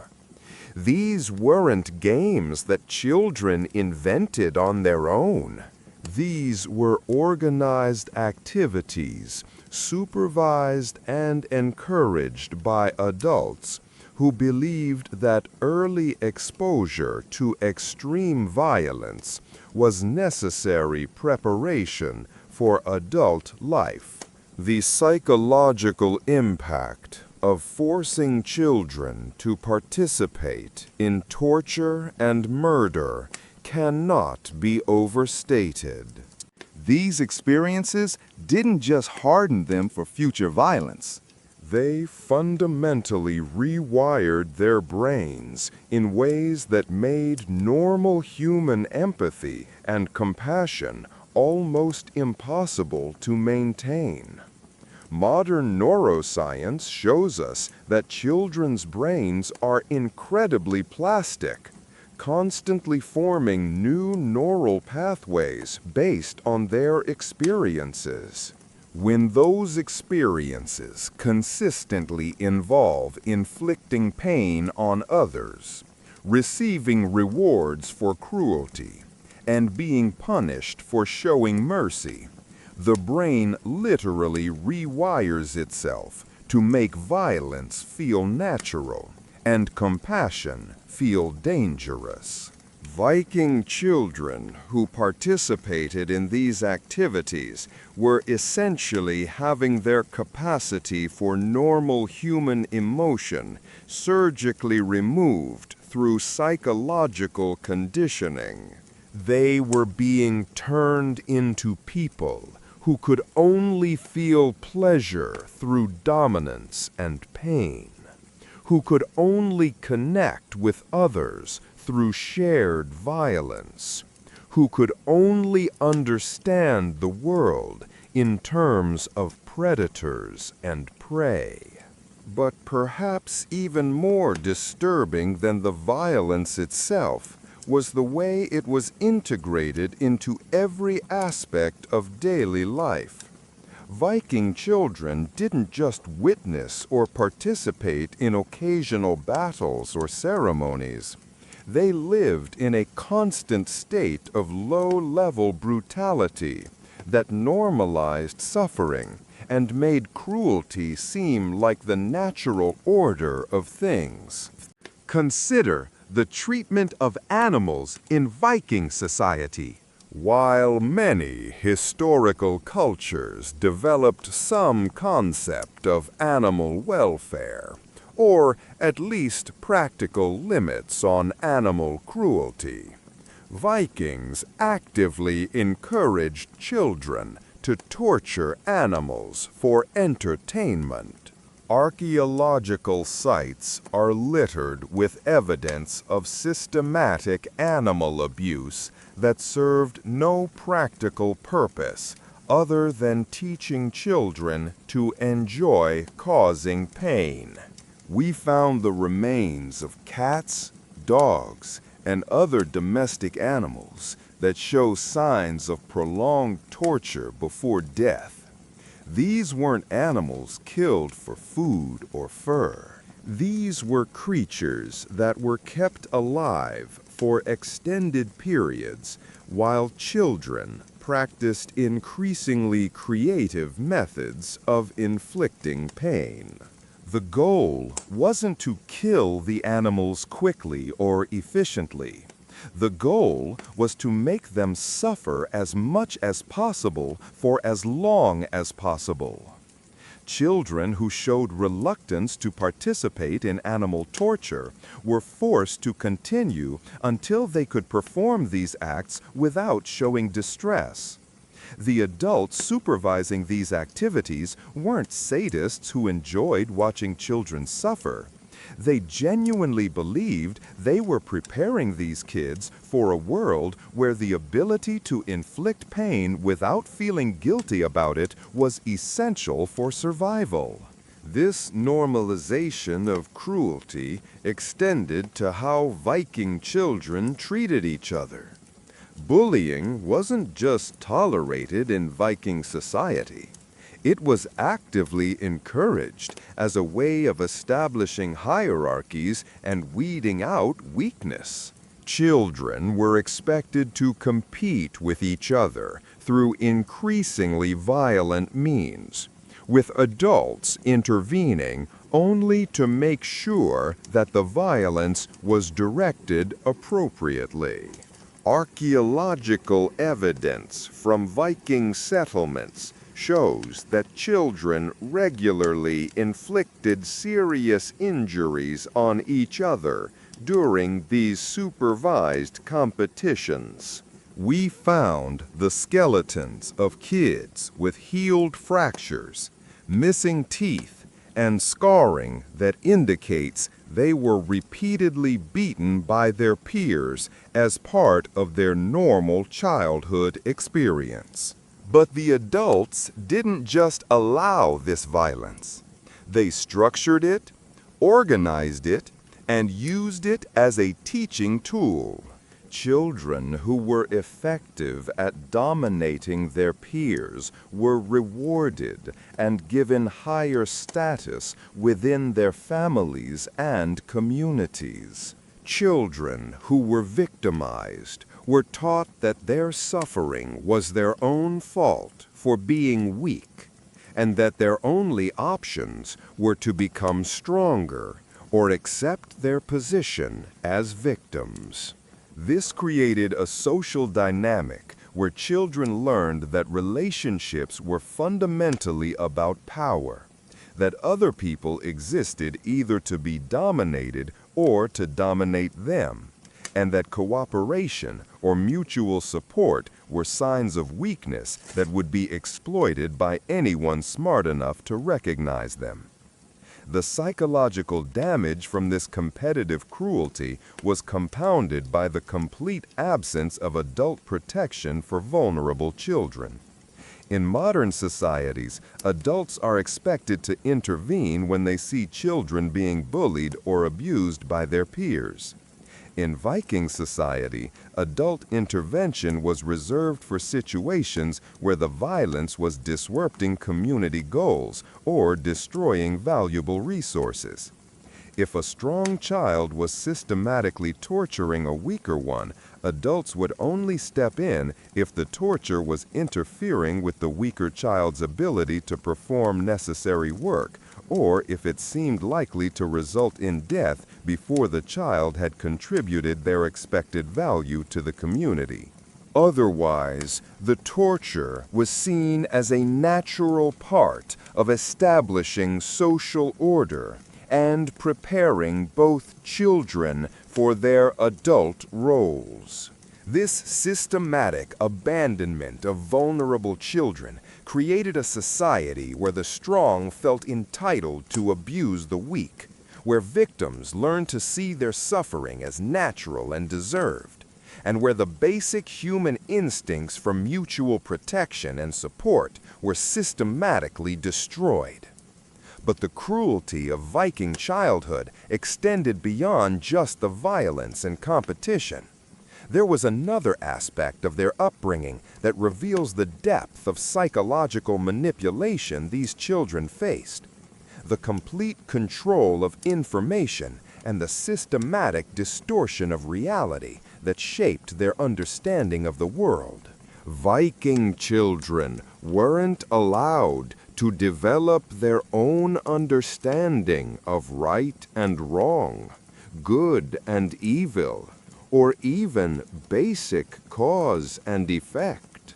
Instead, they were fed a carefully constructed version of reality that justified their society's brutality and made alternatives literally unthinkable.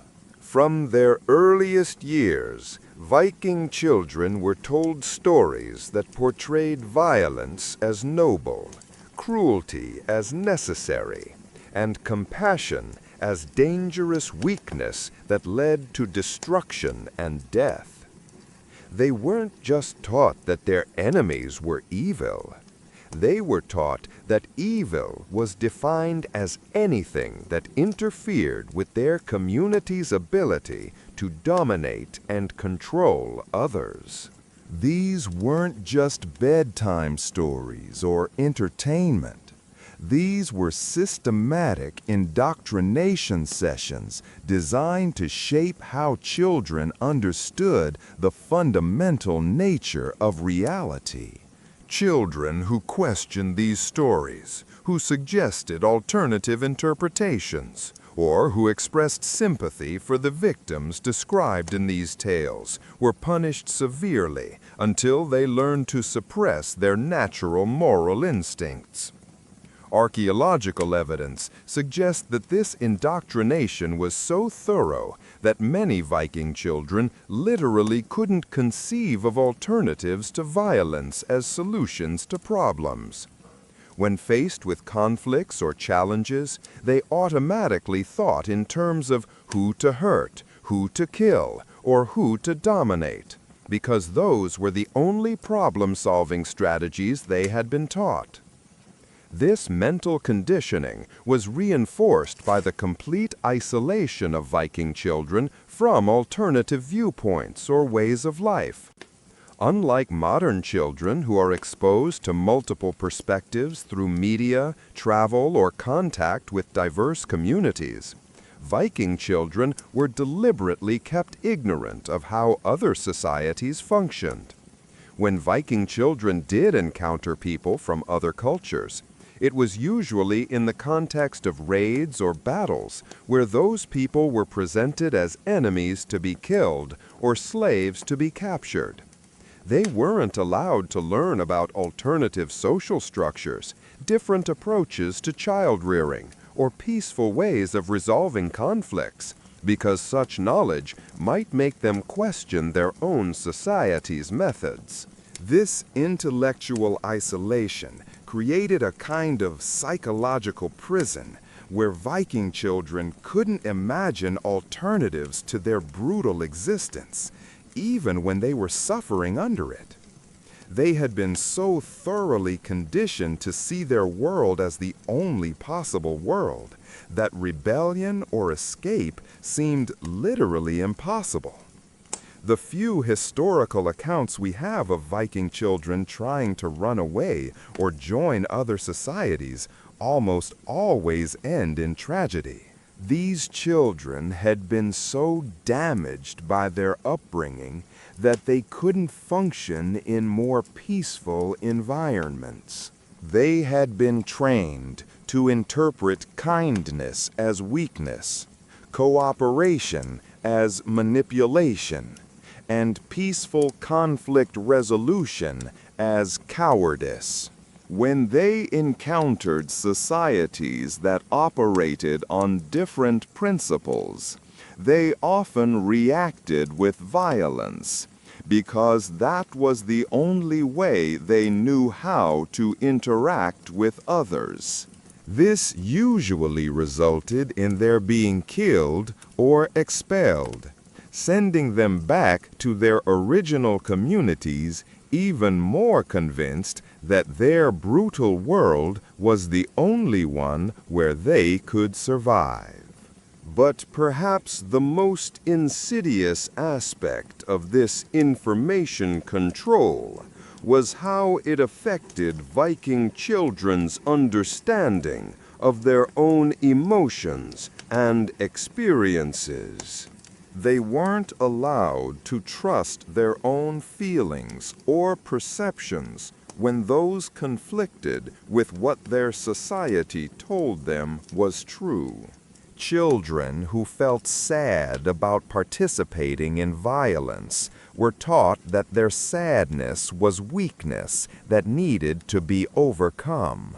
Children who felt empathy for victims were told that their empathy was a dangerous flaw that could get them killed. Children who wanted to help others were taught that their desire to help was a form of selfishness that put their own emotional needs above their community's survival. This systematic invalidation of their own emotional experiences created a form of psychological dissociation, where Viking children learned to disconnect from their own feelings and rely entirely on external authorities to tell them what was real, what was important, and what they should care about.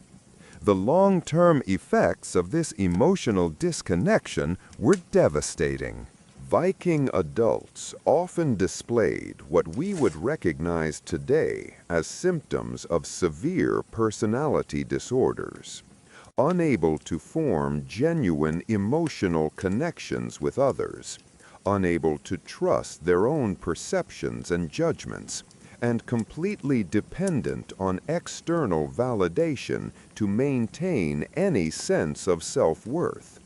They became people who could only function within the rigid structure of their violent society because they had never been allowed to develop the internal emotional compass that would have let them navigate other types of social environments. They were psychologically trapped in the brutal world of their childhood, unable to adapt or change even when circumstances demanded it. This psychological rigidity became increasingly problematic as the world around the Vikings changed. As other societies developed more sophisticated approaches to governance, trade, and diplomacy, Vikings found themselves unable to compete because they literally couldn't understand how these alternative systems worked. Their childhood conditioning had made them experts at one particular type of social organization based on violence and domination, but it had also made them completely incapable of learning new approaches when the old ones stopped being effective. They were like people who had been trained to be perfect soldiers, but had never been taught how to be anything else. The tragedy is that many individual Vikings probably had the intelligence and potential to adapt to changing circumstances, but they had been so thoroughly conditioned during childhood that they couldn't access those capabilities.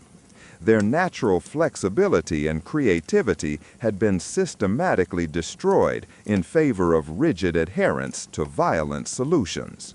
This brings us to another brutal reality of Viking childhood that reveals just how completely these children were being prepared for a life of psychological dependency and emotional emptiness.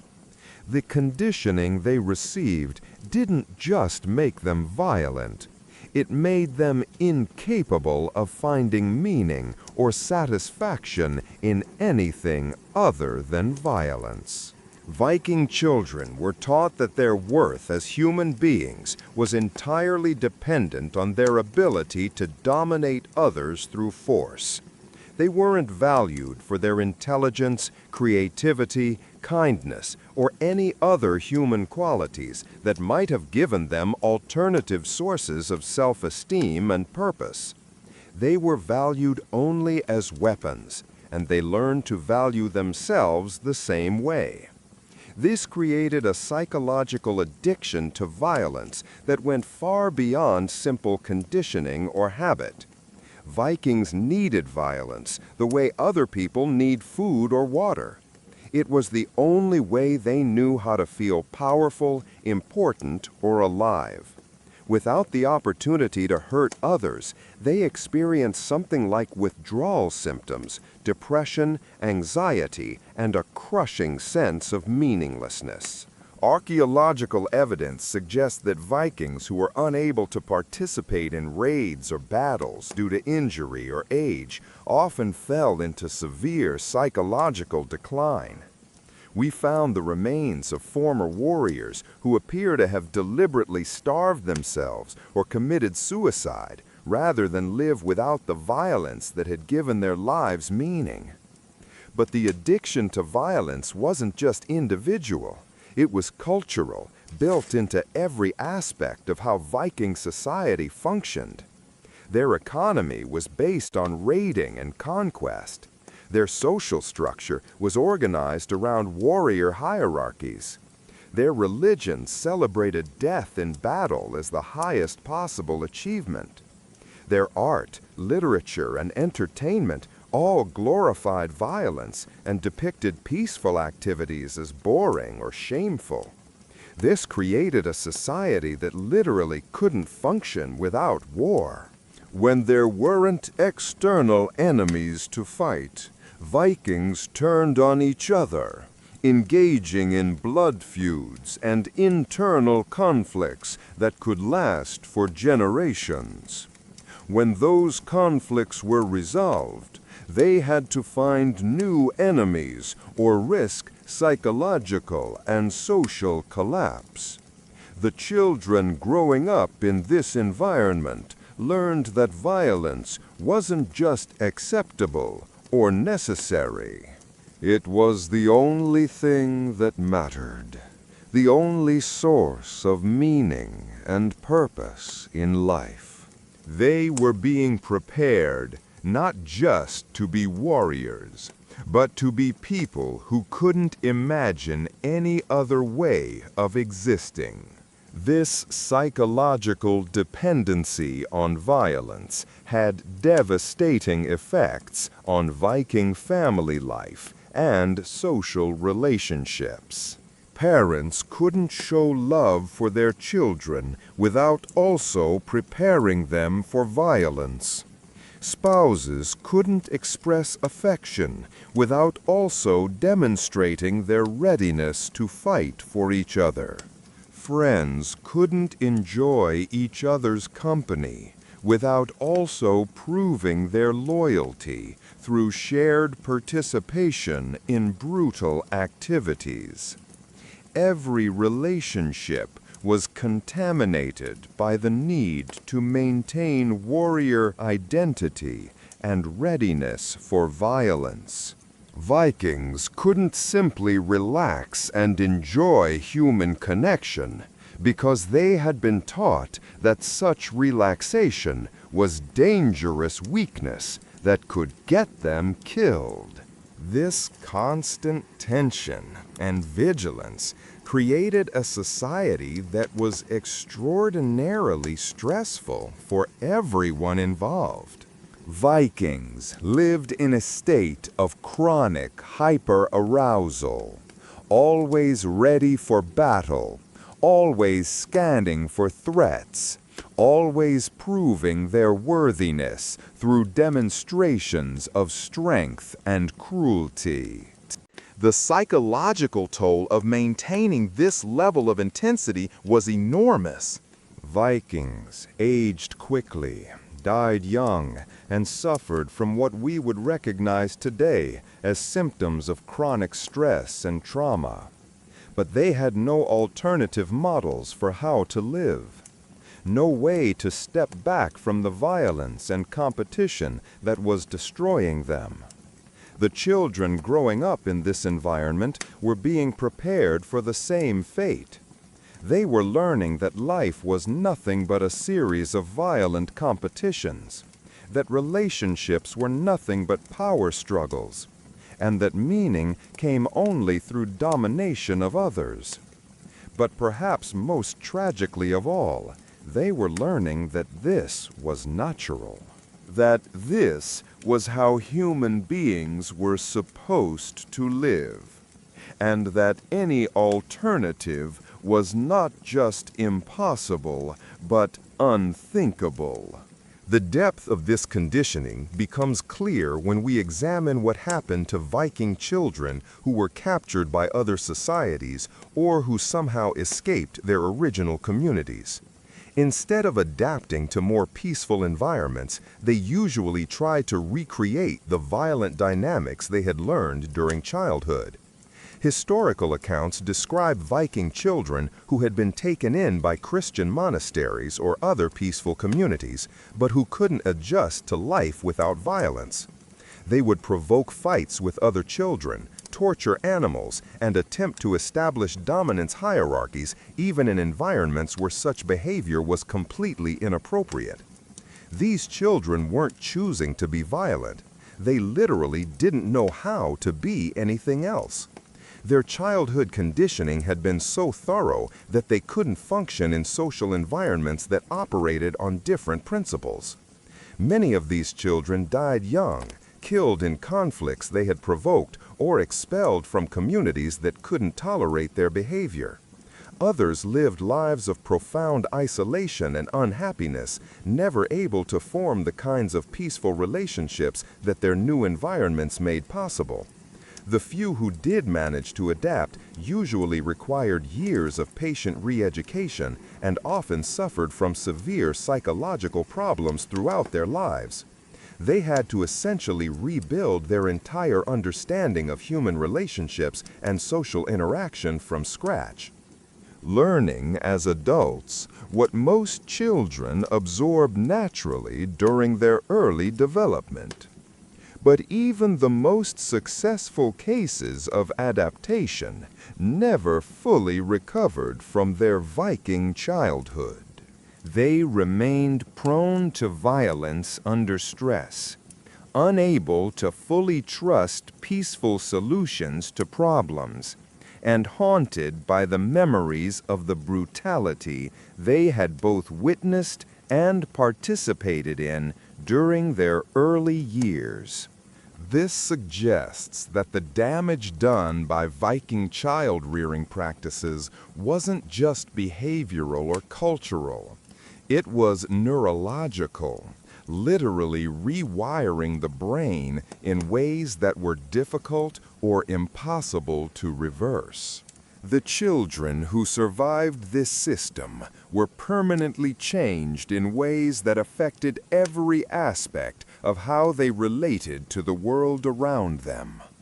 The implications of this neurological damage become even more disturbing when we consider that it was being passed down through generations. Viking parents who had been damaged by their own brutal childhoods were the ones responsible for raising the next generation of children. They couldn't teach what they had never learned.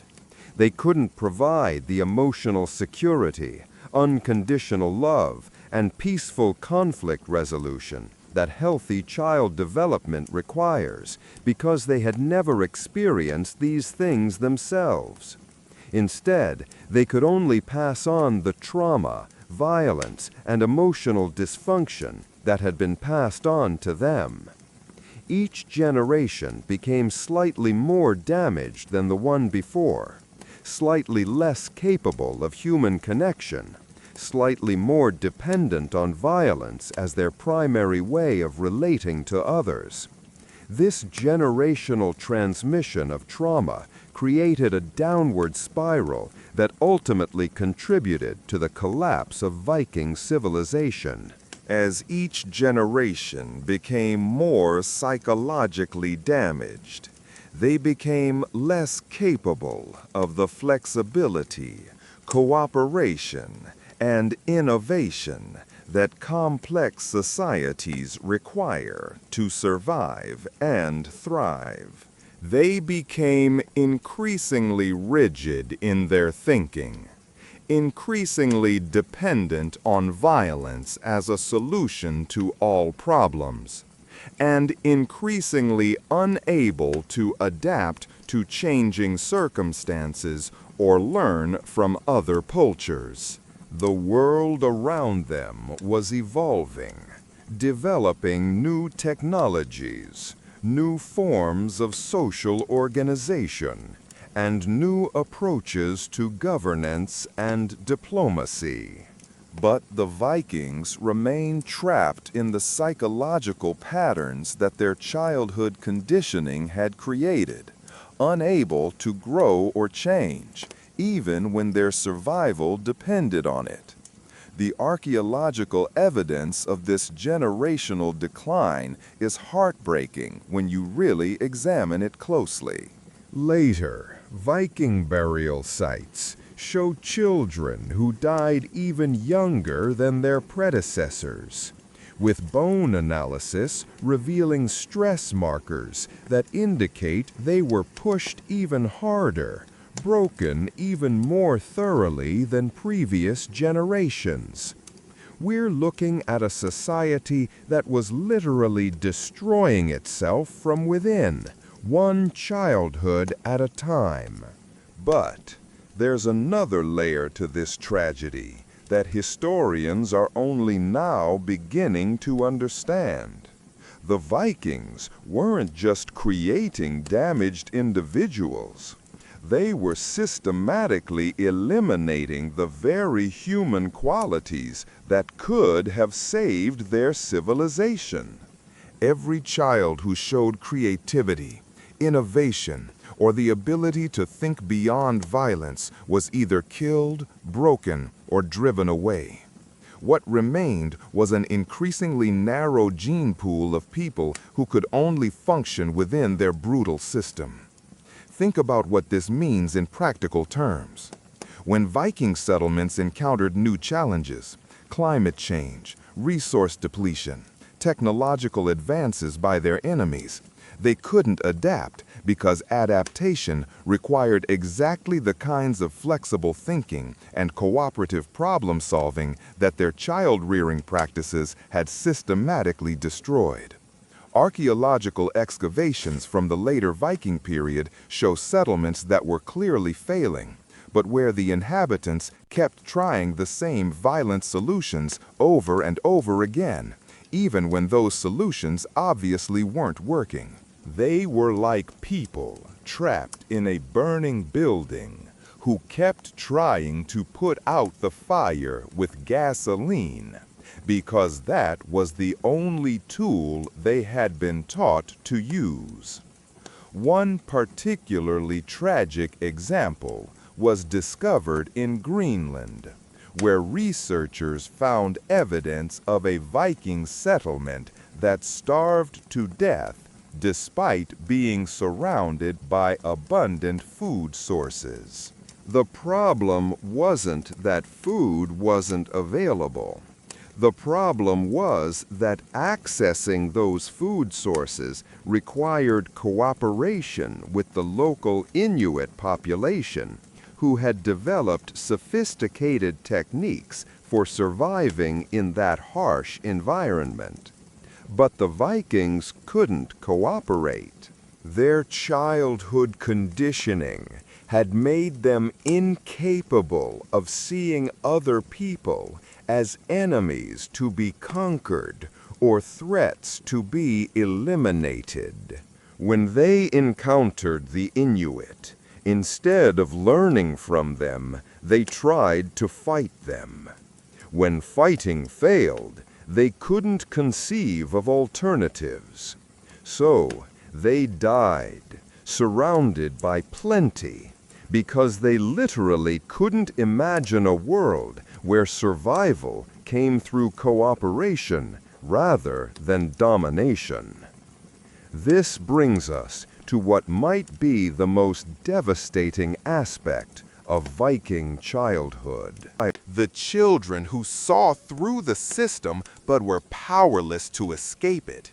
Archaeological and historical evidence suggests that some Viking children maintained enough of their natural empathy and intelligence to recognize that their society was deeply wrong.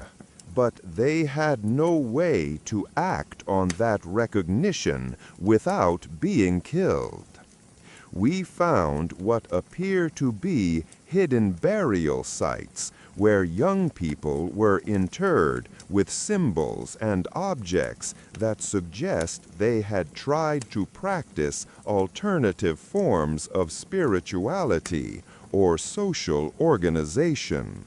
These weren't the graves of children who had died from natural causes. These were the remains of kids who had been executed for trying to create something different, something better than the brutal world they had been born into. One discovery in Norway revealed what archaeologists believe was a secret meeting place where Viking children had been gathering to share food, comfort each other, and practice non-violent forms of play and interaction. The site showed evidence of regular use over several years, suggesting that these children had managed to create a hidden sanctuary where they could be human in ways their society forbade. But the site also showed evidence of violent destruction. The gathering place had been deliberately burned, and scattered around the ruins were the remains of at least 12 children, all showing signs of torture before death. Someone had discovered their secret sanctuary and made sure that both the children and their alternative way of being were completely destroyed. The historical record contains scattered references to what Viking society called the soft conspiracy. Groups of children and young adults who tried to resist the violent conditioning of their upbringing. These groups were hunted down with the same ferocity that Vikings used against external enemies, because they were seen as an existential threat to the entire social order. The tragedy is that these soft conspiracies might have represented the seeds of positive change that could have allowed Viking civilization to evolve and adapt instead of collapsing. The children involved weren't weak or cowardly. They were often among the most intelligent and capable of their generation, but they had retained enough humanity to see that their society's path led only to destruction. If these children had been allowed to grow up and influence their communities, they might have introduced the flexibility, cooperation, and innovation that Viking society desperately needed. Instead, they were systematically eliminated, ensuring that only the most damaged and rigid individuals survived to shape the next generation.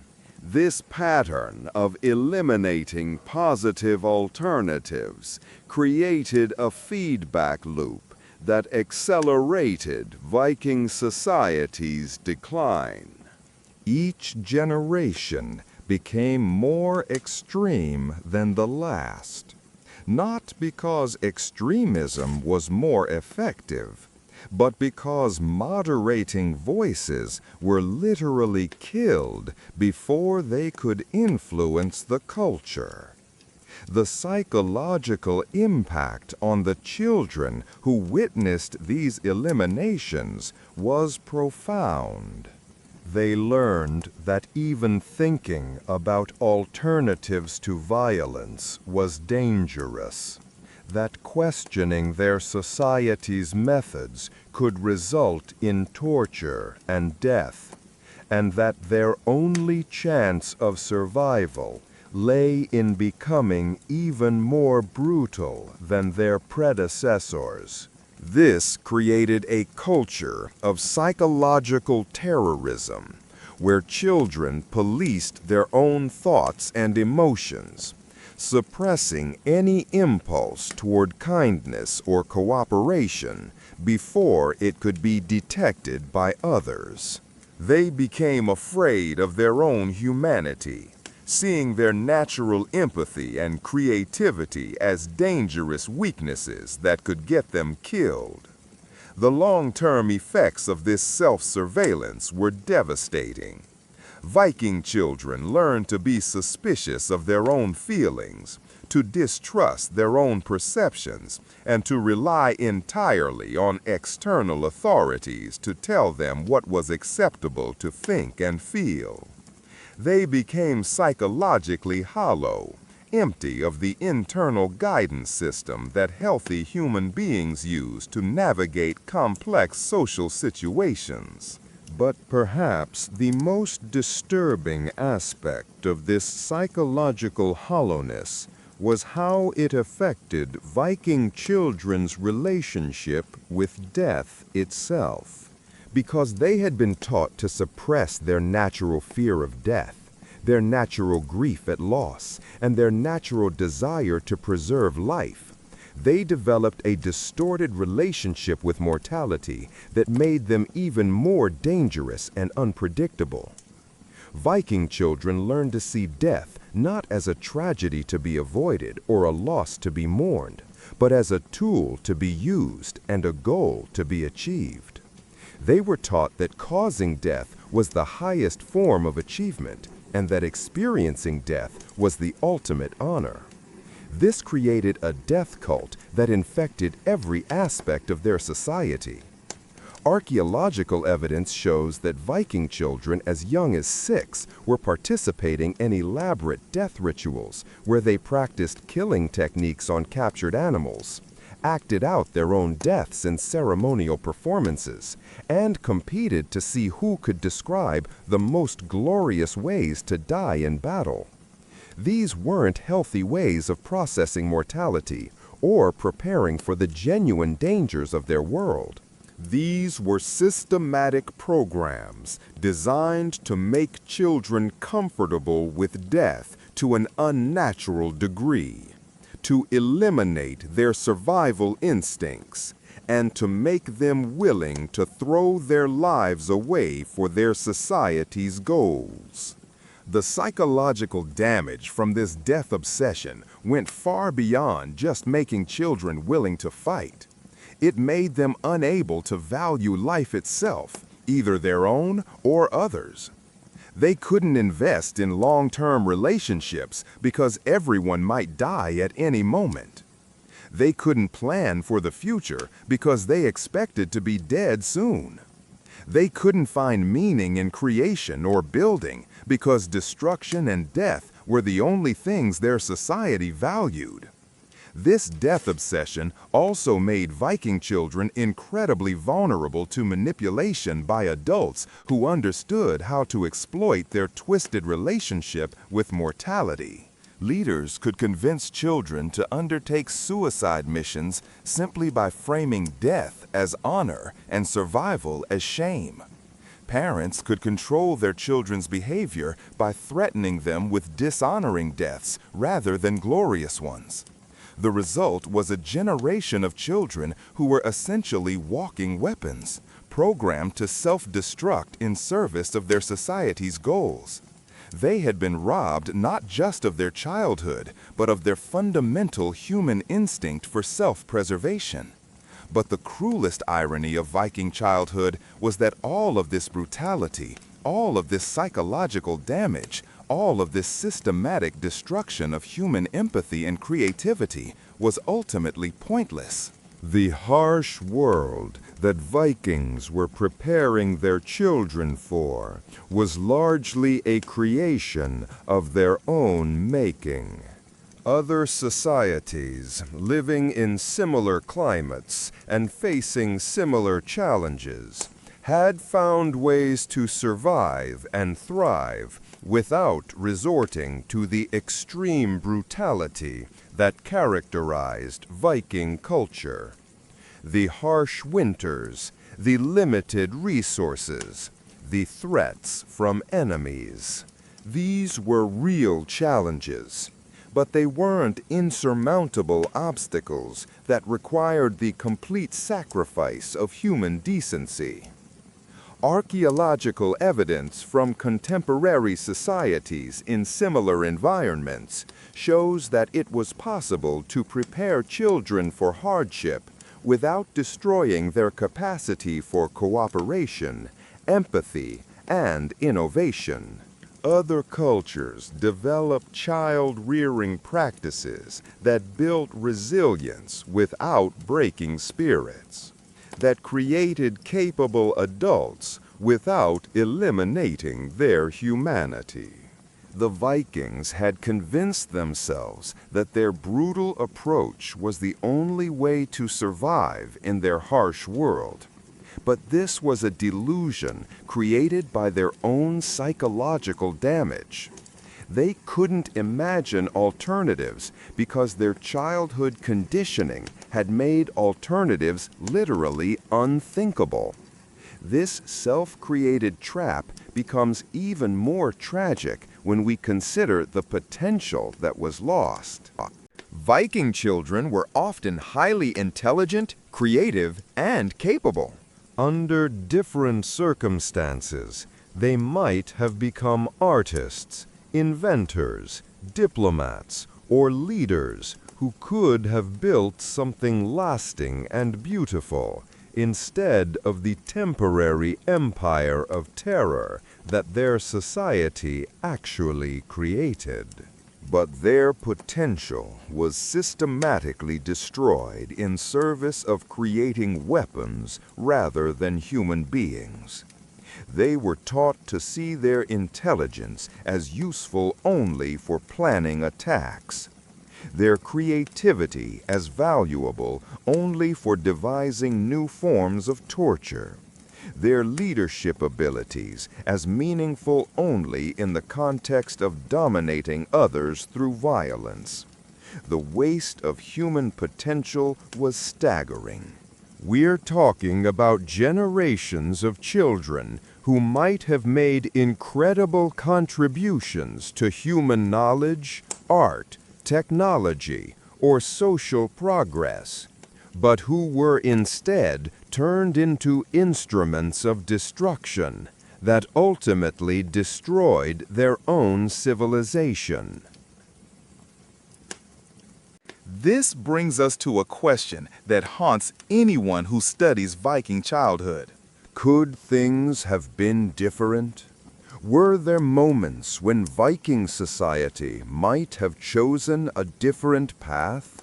When the cycle of brutality might have been broken? The historical record suggests that there were indeed such moments. There were Viking leaders who tried to introduce more moderate approaches to child rearing, communities that experimented with less violent methods of preparing children for adulthood, and individuals who attempted to preserve some space for human kindness within their brutal society.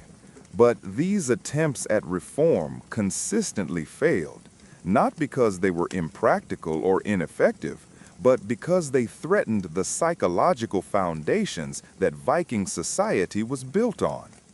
A culture that had convinced itself that brutality was necessary for survival couldn't tolerate evidence that alternatives were possible without calling into question everything they had done to their own children. The adults who had survived the Viking childhood system had too much invested in believing that their suffering had been necessary and meaningful. Accepting that their children could be raised differently would have meant acknowledging that their own trauma had been pointless, that they had been damaged for no good reason. This psychological investment in their own trauma made Viking adults unable to consider alternatives, even when those alternatives were clearly more effective. They would rather continue destroying their children than admit that they themselves had been destroyed unnecessarily.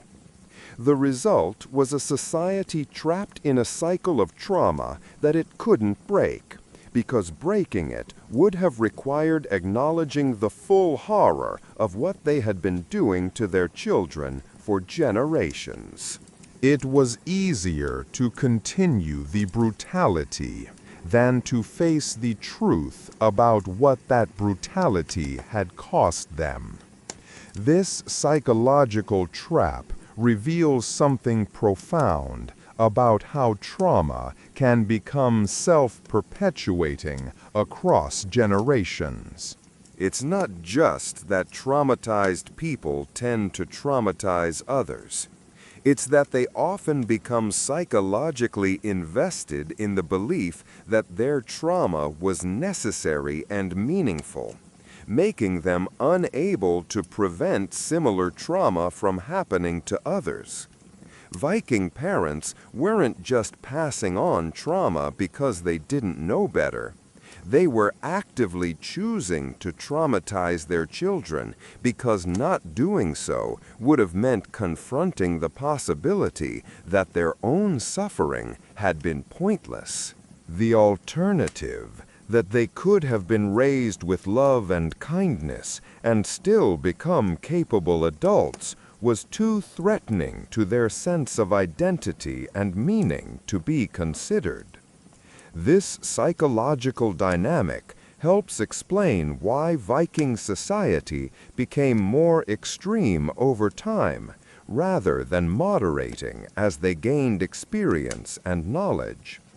Each generation needed to believe that their suffering was not only necessary, but superior to what previous generations had endured. This created an escalating spiral of brutality, where each cohort of parents felt compelled to be even harsher than their own parents had been. The children caught in this spiral faced an impossible situation. They were being destroyed not just by their society's genuine challenges, but by their parents' psychological need to justify their own destruction. They were sacrificed, not just to the harsh realities of Viking life, but to their elders' inability to face the truth about their own traumatic upbringing. But even within this nightmare system, some Viking children found ways to maintain fragments of their humanity. Archaeological evidence suggests that despite everything their society did to crush empathy and kindness, some children managed to preserve these qualities in hidden ways that allowed them to survive psychologically even when they couldn't change their circumstances. We found evidence of Viking children who secretly cared for injured animals, who shared food with weaker peers when no adults were watching, who developed coded ways of expressing affection and support that couldn't be detected by their supervisors. These small acts of rebellion against their society's cruelty represent some of the most heroic behavior in human history. These children were risking torture and death to preserve the very human qualities that their society was trying to eliminate. They were choosing to remain human despite overwhelming pressure to become monsters.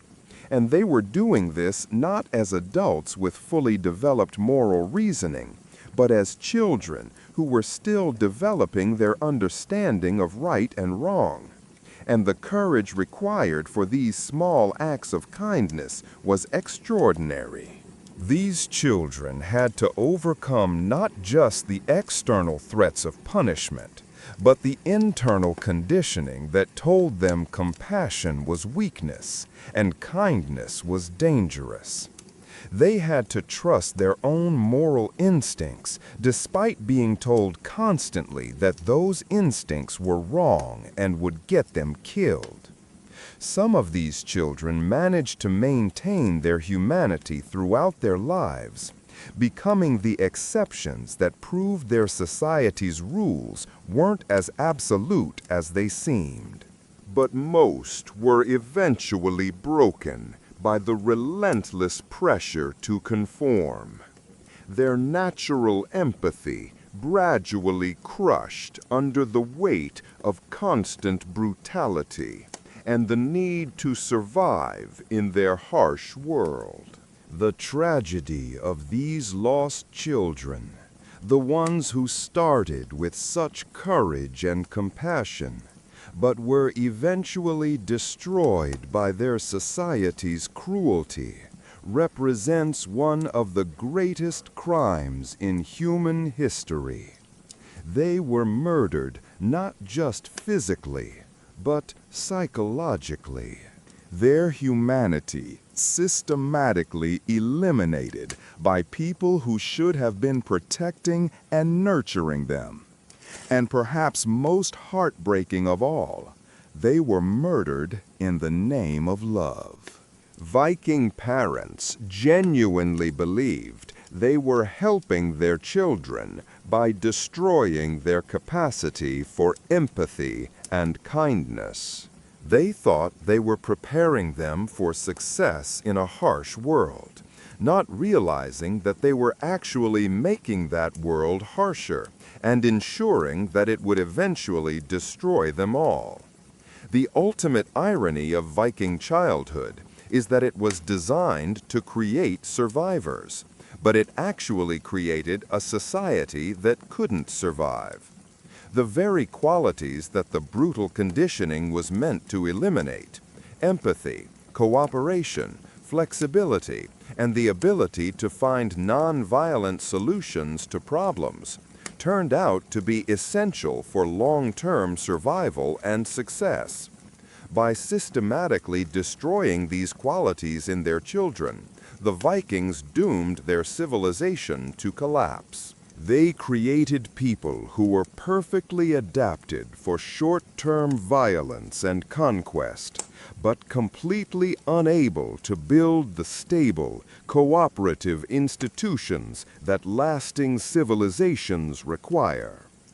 The children who survived this system grew up to be adults who could terrorize their enemies but couldn't govern their territories, who could win battles but couldn't maintain peace, who could destroy but couldn't create. They had been turned into perfect weapons that ultimately turned on themselves and their own society. And so the cycle continued, each generation more damaged than the last, until Viking civilization finally collapsed under the weight of its own psychological dysfunction.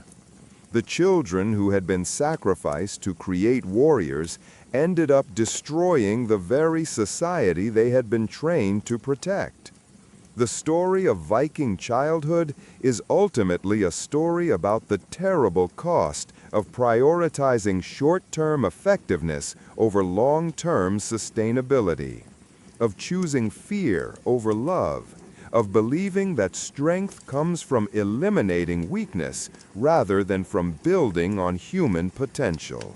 It's a cautionary tale that remains relevant today as we grapple with questions about how to prepare our own children for an uncertain and challenging world. The Viking example shows us both the incredible resilience of children and the terrible damage that can be done when that resilience is exploited rather than nurtured.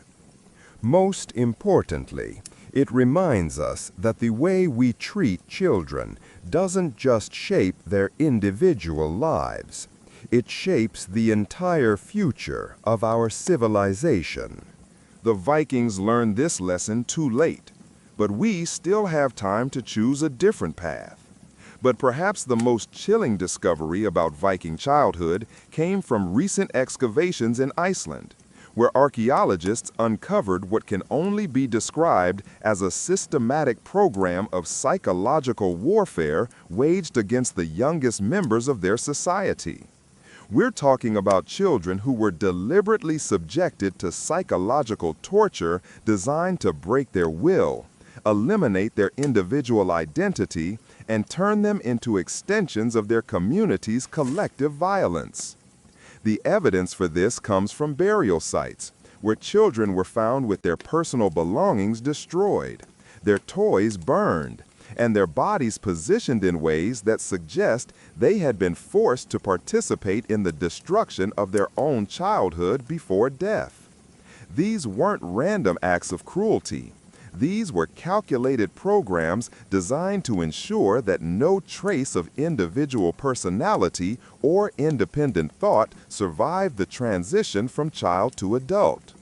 Viking children who showed signs of maintaining their own identity, who demonstrated creativity or independent thinking, who expressed preferences or desires that differed from what their community expected, were subjected to what we can only call identity assassination programs. They were systematically stripped of everything that made them unique individuals and rebuilt as identical copies of their society's ideal warrior. The process began with isolation. Children who were marked for identity destruction were separated from their families and placed in special training compounds where they lived under constant surveillance. Every aspect of their daily life was controlled from when they woke up to what they thought about before falling asleep. Archaeological evidence from these compounds shows living conditions that were deliberately designed to be as psychologically destabilizing as possible. Children slept on beds that were randomly moved during the night so they could never feel secure in their physical environment. They were fed at unpredictable times with food that was sometimes poisoned just enough to make them sick, so they could never trust that their basic needs would be met. Their names were taken away and replaced with numbers or descriptions of their expected function. Instead of being called by the names their parents had given them, they became Future Killer 7, or Breeding Stock 12, or Sacrifice Candidate 4. This wasn't just dehumanizing. It was a systematic erasure of their individual identity that made it impossible for them to maintain a sense of self. But the psychological manipulation went far deeper than just controlling their environment and erasing their names. These children were subjected to what modern psychologists would recognize as sophisticated brainwashing techniques designed to make them completely dependent on their captives for their sense of reality. They were given false information about their families, told that their parents had abandoned them or sold them because they were worthless. They were shown fake evidence of their siblings being killed or tortured, designed to make them believe that everyone they had ever loved was gone. They were convinced that the only people who cared about them were their captors, creating a Stockholm Syndrome-like dependence that made resistance psychologically impossible. The children who survived this identity destruction process emerged as hollow shells who looked human, but had been stripped of everything that made them individual people. They had no preferences, no desires, no dreams, no fears that weren't programmed into them by their controllers. They had become perfect weapons, but they were no longer human beings in any meaningful sense. Archaeological evidence suggests that this identity destruction process was remarkably effective at creating obedient warriors, but it came at a cost that ultimately doomed Viking society. The adults who emerged from these programs were incapable of innovation, creativity, or independent thought. They could follow orders perfectly, but they couldn't adapt to new situations or solve unexpected problems. When Viking society encountered challenges that required flexibility and creative thinking, they found themselves led by people who were psychologically incapable of providing those qualities. The identity destruction programs had created armies of identical warriors, but they had eliminated the diversity of thought and approach that complex societies need to survive. But perhaps the most disturbing aspect of these identity destruction programs was how they affected the children who witnessed them but weren't selected for the full treatment. These children learned that individual identity was not just discouraged, but actively dangerous. That being unique or different could result in having your entire sense of self systematically destroyed. This created a culture of psychological conformity, where children learned to suppress any sign of individuality before it could be detected. They became afraid of their own thoughts, suspicious of their own feelings, and desperate to blend in with the crowd to avoid being selected for identity destruction. The long-term effects of this psychological conformity were devastating for Viking innovation and adaptability. When everyone was trained to think exactly the same way, to have identical responses to challenges, and to suppress any creative or independent thoughts, the society became incapable of finding new solutions to changing problems. Archaeological evidence from later Viking settlements shows this psychological conformity in disturbing detail. We find tool assemblages that are virtually identical across vast distances and time periods, suggesting that no one was allowed to experiment with new designs or techniques.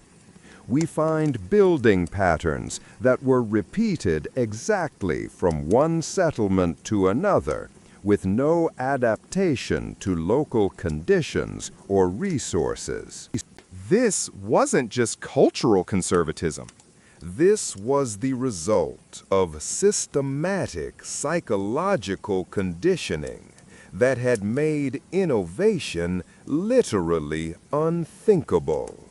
Viking society had become so effective at suppressing individual creativity that they had eliminated their own ability to adapt and evolve.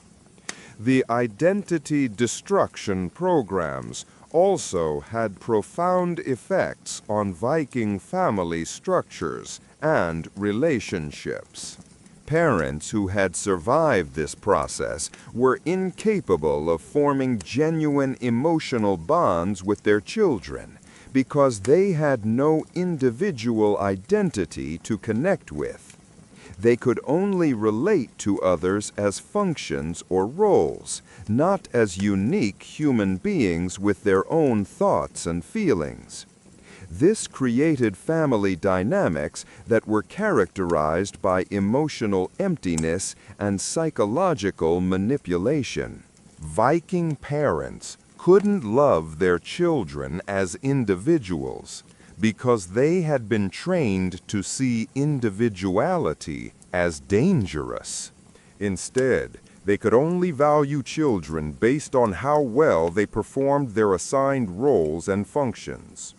Children growing up in these emotionally empty families learned that love was conditional on perfect conformity, that acceptance required the complete suppression of individual personality, and that safety came only through becoming exactly what others expected them to be.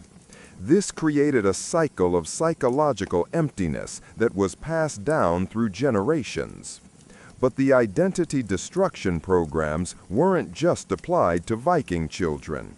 They were also used on children captured from other societies, creating a systematic program of cultural genocide that was designed to eliminate alternative ways of thinking and being from the entire region.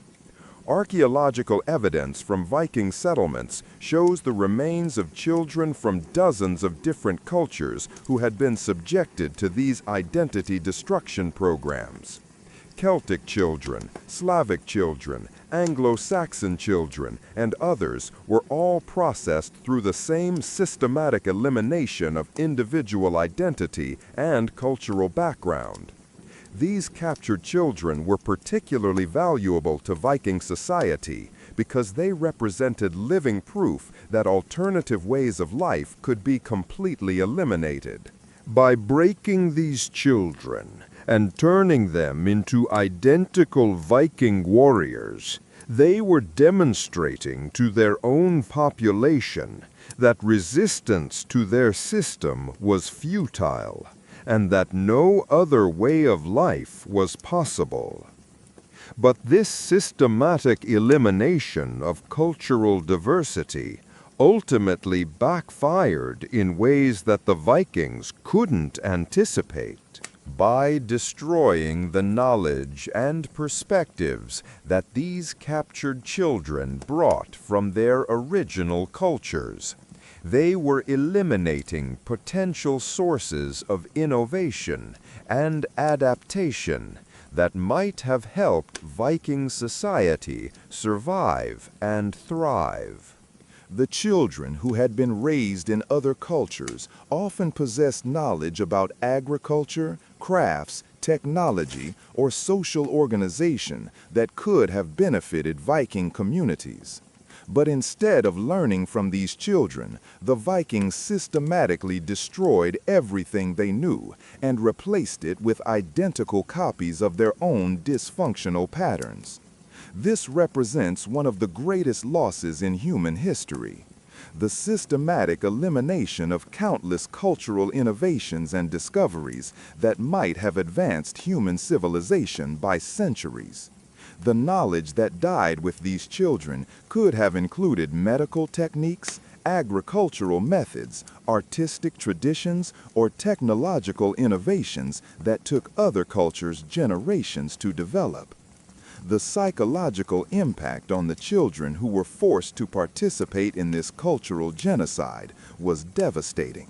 They were required not just to abandon their own cultural identity, but to actively participate in destroying the cultural identity of others. They had to watch as children from their own original cultures were broken and transformed, knowing that they were witnessing their own fate being inflicted on others.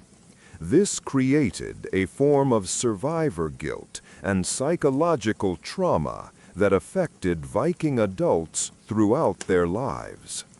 They carried the knowledge that they had been complicit in the destruction of their own heritage and the heritage of countless others. They had been turned into weapons, not just against external enemies, but against the very concept of cultural diversity and human creativity. The long-term effects of this cultural genocide can be seen in the archaeological record of Viking decline. As they eliminated more and more alternative perspectives and ways of thinking, their society became increasingly rigid and unable to adapt to changing circumstances. They had created a monoculture that was highly efficient at one specific type of activity, but completely unable to evolve or change. When the world around them began to change, when climate patterns shifted, when other societies developed new technologies, when political and economic systems evolved. The Vikings found themselves trapped in psychological and cultural patterns that were no longer effective. They had eliminated their own capacity for adaptation by systematically destroying every alternative perspective they encountered. But perhaps the most tragic aspect of Viking childhood was how it affected the children who somehow managed to escape the system entirely. Historical records describe Viking children who ran away from their communities, who were captured by enemy forces, or who were somehow separated from their families and raised in different environments. These children faced unique psychological challenges because they had been partially conditioned by Viking methods, but hadn't completed the full process of identity destruction. They retained enough of their original personality and humanity to recognize that their birth culture was deeply wrong. But they had been damaged enough that they struggled to function in healthier environments. Many of these escaped children suffered from what we would recognize today as severe post-traumatic stress disorder. They had nightmares about the violence they had witnessed and participated in. They struggled with guilt about the things they had done to survive in their original communities. They found it difficult to trust others or form healthy relationships because they had been conditioned to see all human interaction as potentially dangerous. Some of these children managed to recover with the help of compassionate adults in their new communities, but the process was long and difficult. They had to essentially rebuild their entire understanding of human relationships, social interaction, and moral behavior from scratch. They had to learn to trust their own emotions after years of being told that their natural responses were wrong and dangerous. The few who did manage to recover often became passionate advocates for protecting other children from similar trauma.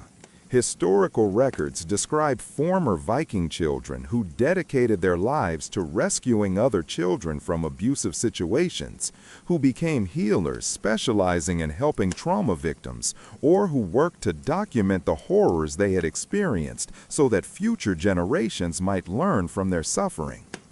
But even the most successful recovery stories were marked by permanent psychological scars that affected these individuals throughout their lives. They remained hyper-vigilant, easily startled by sudden movements or loud noises. They struggled with depression and anxiety, particularly during times of stress or conflict. They had difficulty with intimate relationships because they had never learned to trust others completely. These escape children represent both the incredible resilience of the human spirit and the permanent damage that systematic childhood trauma can inflict. They show us that it's possible to survive even the most brutal conditioning and go on to live meaningful lives. But they also show us the terrible cost of that survival. Their stories remind us that the effects of childhood trauma don't end when the trauma stops. The damage done to Viking children continue to affect them throughout their lives, influencing their relationships, their mental health, and their ability to contribute positively to their communities. But these escape stories also reveal something crucial about the nature of the Viking system itself. The fact that children who escaped were able to recognize that their birth culture was wrong suggests that the conditioning wasn't as complete or permanent as Viking society believed. Even under the most extreme circumstances, something essentially human persisted in these children that allowed them to recognize truth and choose a different path when the opportunity arose. This gives us hope that even in the darkest circumstances, the human capacity for growth, healing, and positive change can survive. It suggests that no system of oppression, no matter how sophisticated or brutal, can completely eliminate the human spirit or the possibility of redemption. The Viking approach to childhood ultimately failed, not because it wasn't effective at creating warriors, but because it was too effective at destroying everything else that makes human life worth living. They created a society of damaged people who could fight and kill, but who couldn't love, create, or cooperate in the ways that lasting civilizations require. The children who suffered under this system paid the ultimate price for their society's obsession with short-term military effectiveness over long-term human flourishing. They were sacrificed, not just to the harsh realities of their world, but to their elders' inability to imagine better ways of preparing for those realities. But their suffering wasn't entirely meaningless if we can learn from it today. The story of Viking childhood serves as a powerful reminder of what happens when societies prioritize fear over love, control over freedom, and conformity over creativity in their approach to raising children. It shows us that children are far more resilient than we often give them credit for, but also that this resilience can be exploited in ways that cause permanent damage. This text is a powerful reminder that how we raise children shapes not just their lives, but the entire future of our society. It challenges us to look closely at our own methods of parenting and education. Are we truly preparing kids for the real-world challenges they'll face, or are we simply passing on our own fears? The Vikings thought they were giving their children the tools for survival in a tough world, but they were actually robbing them of the tools needed to build a better one. They mixed up strength with brutality, preparation with trauma, and love with control. We have a chance to learn from their mistakes. We can prepare our kids for real challenges without crushing their empathy, creativity, and ability to work with others. We can build resilience without breaking their spirit, create capable people without eliminating compassion, and prepare for tough realities without losing hope. Viking children had no choice in their circumstances, but we do. We can decide to stop the cycles of trauma and violence that have been handed down through generations. We can choose to see our kids not as weapons to be forged or resources to be used, but as human beings with great value and unlimited potential. The story of Viking childhood is ultimately about choices. The choices a society makes about how to treat its most vulnerable members, and the long-term results of those choices. The Vikings chose fear, control, and violence, which eventually led to the downfall of their entire civilization. We still have time to make a different choice. We can choose love over fear, cooperation over competition, and hope over despair.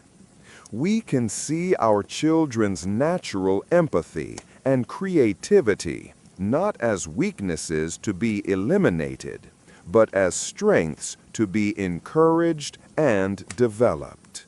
The Viking children who suffered and died can't be saved, but their story can still save us if we are wise enough to learn from it and brave enough to choose a better path.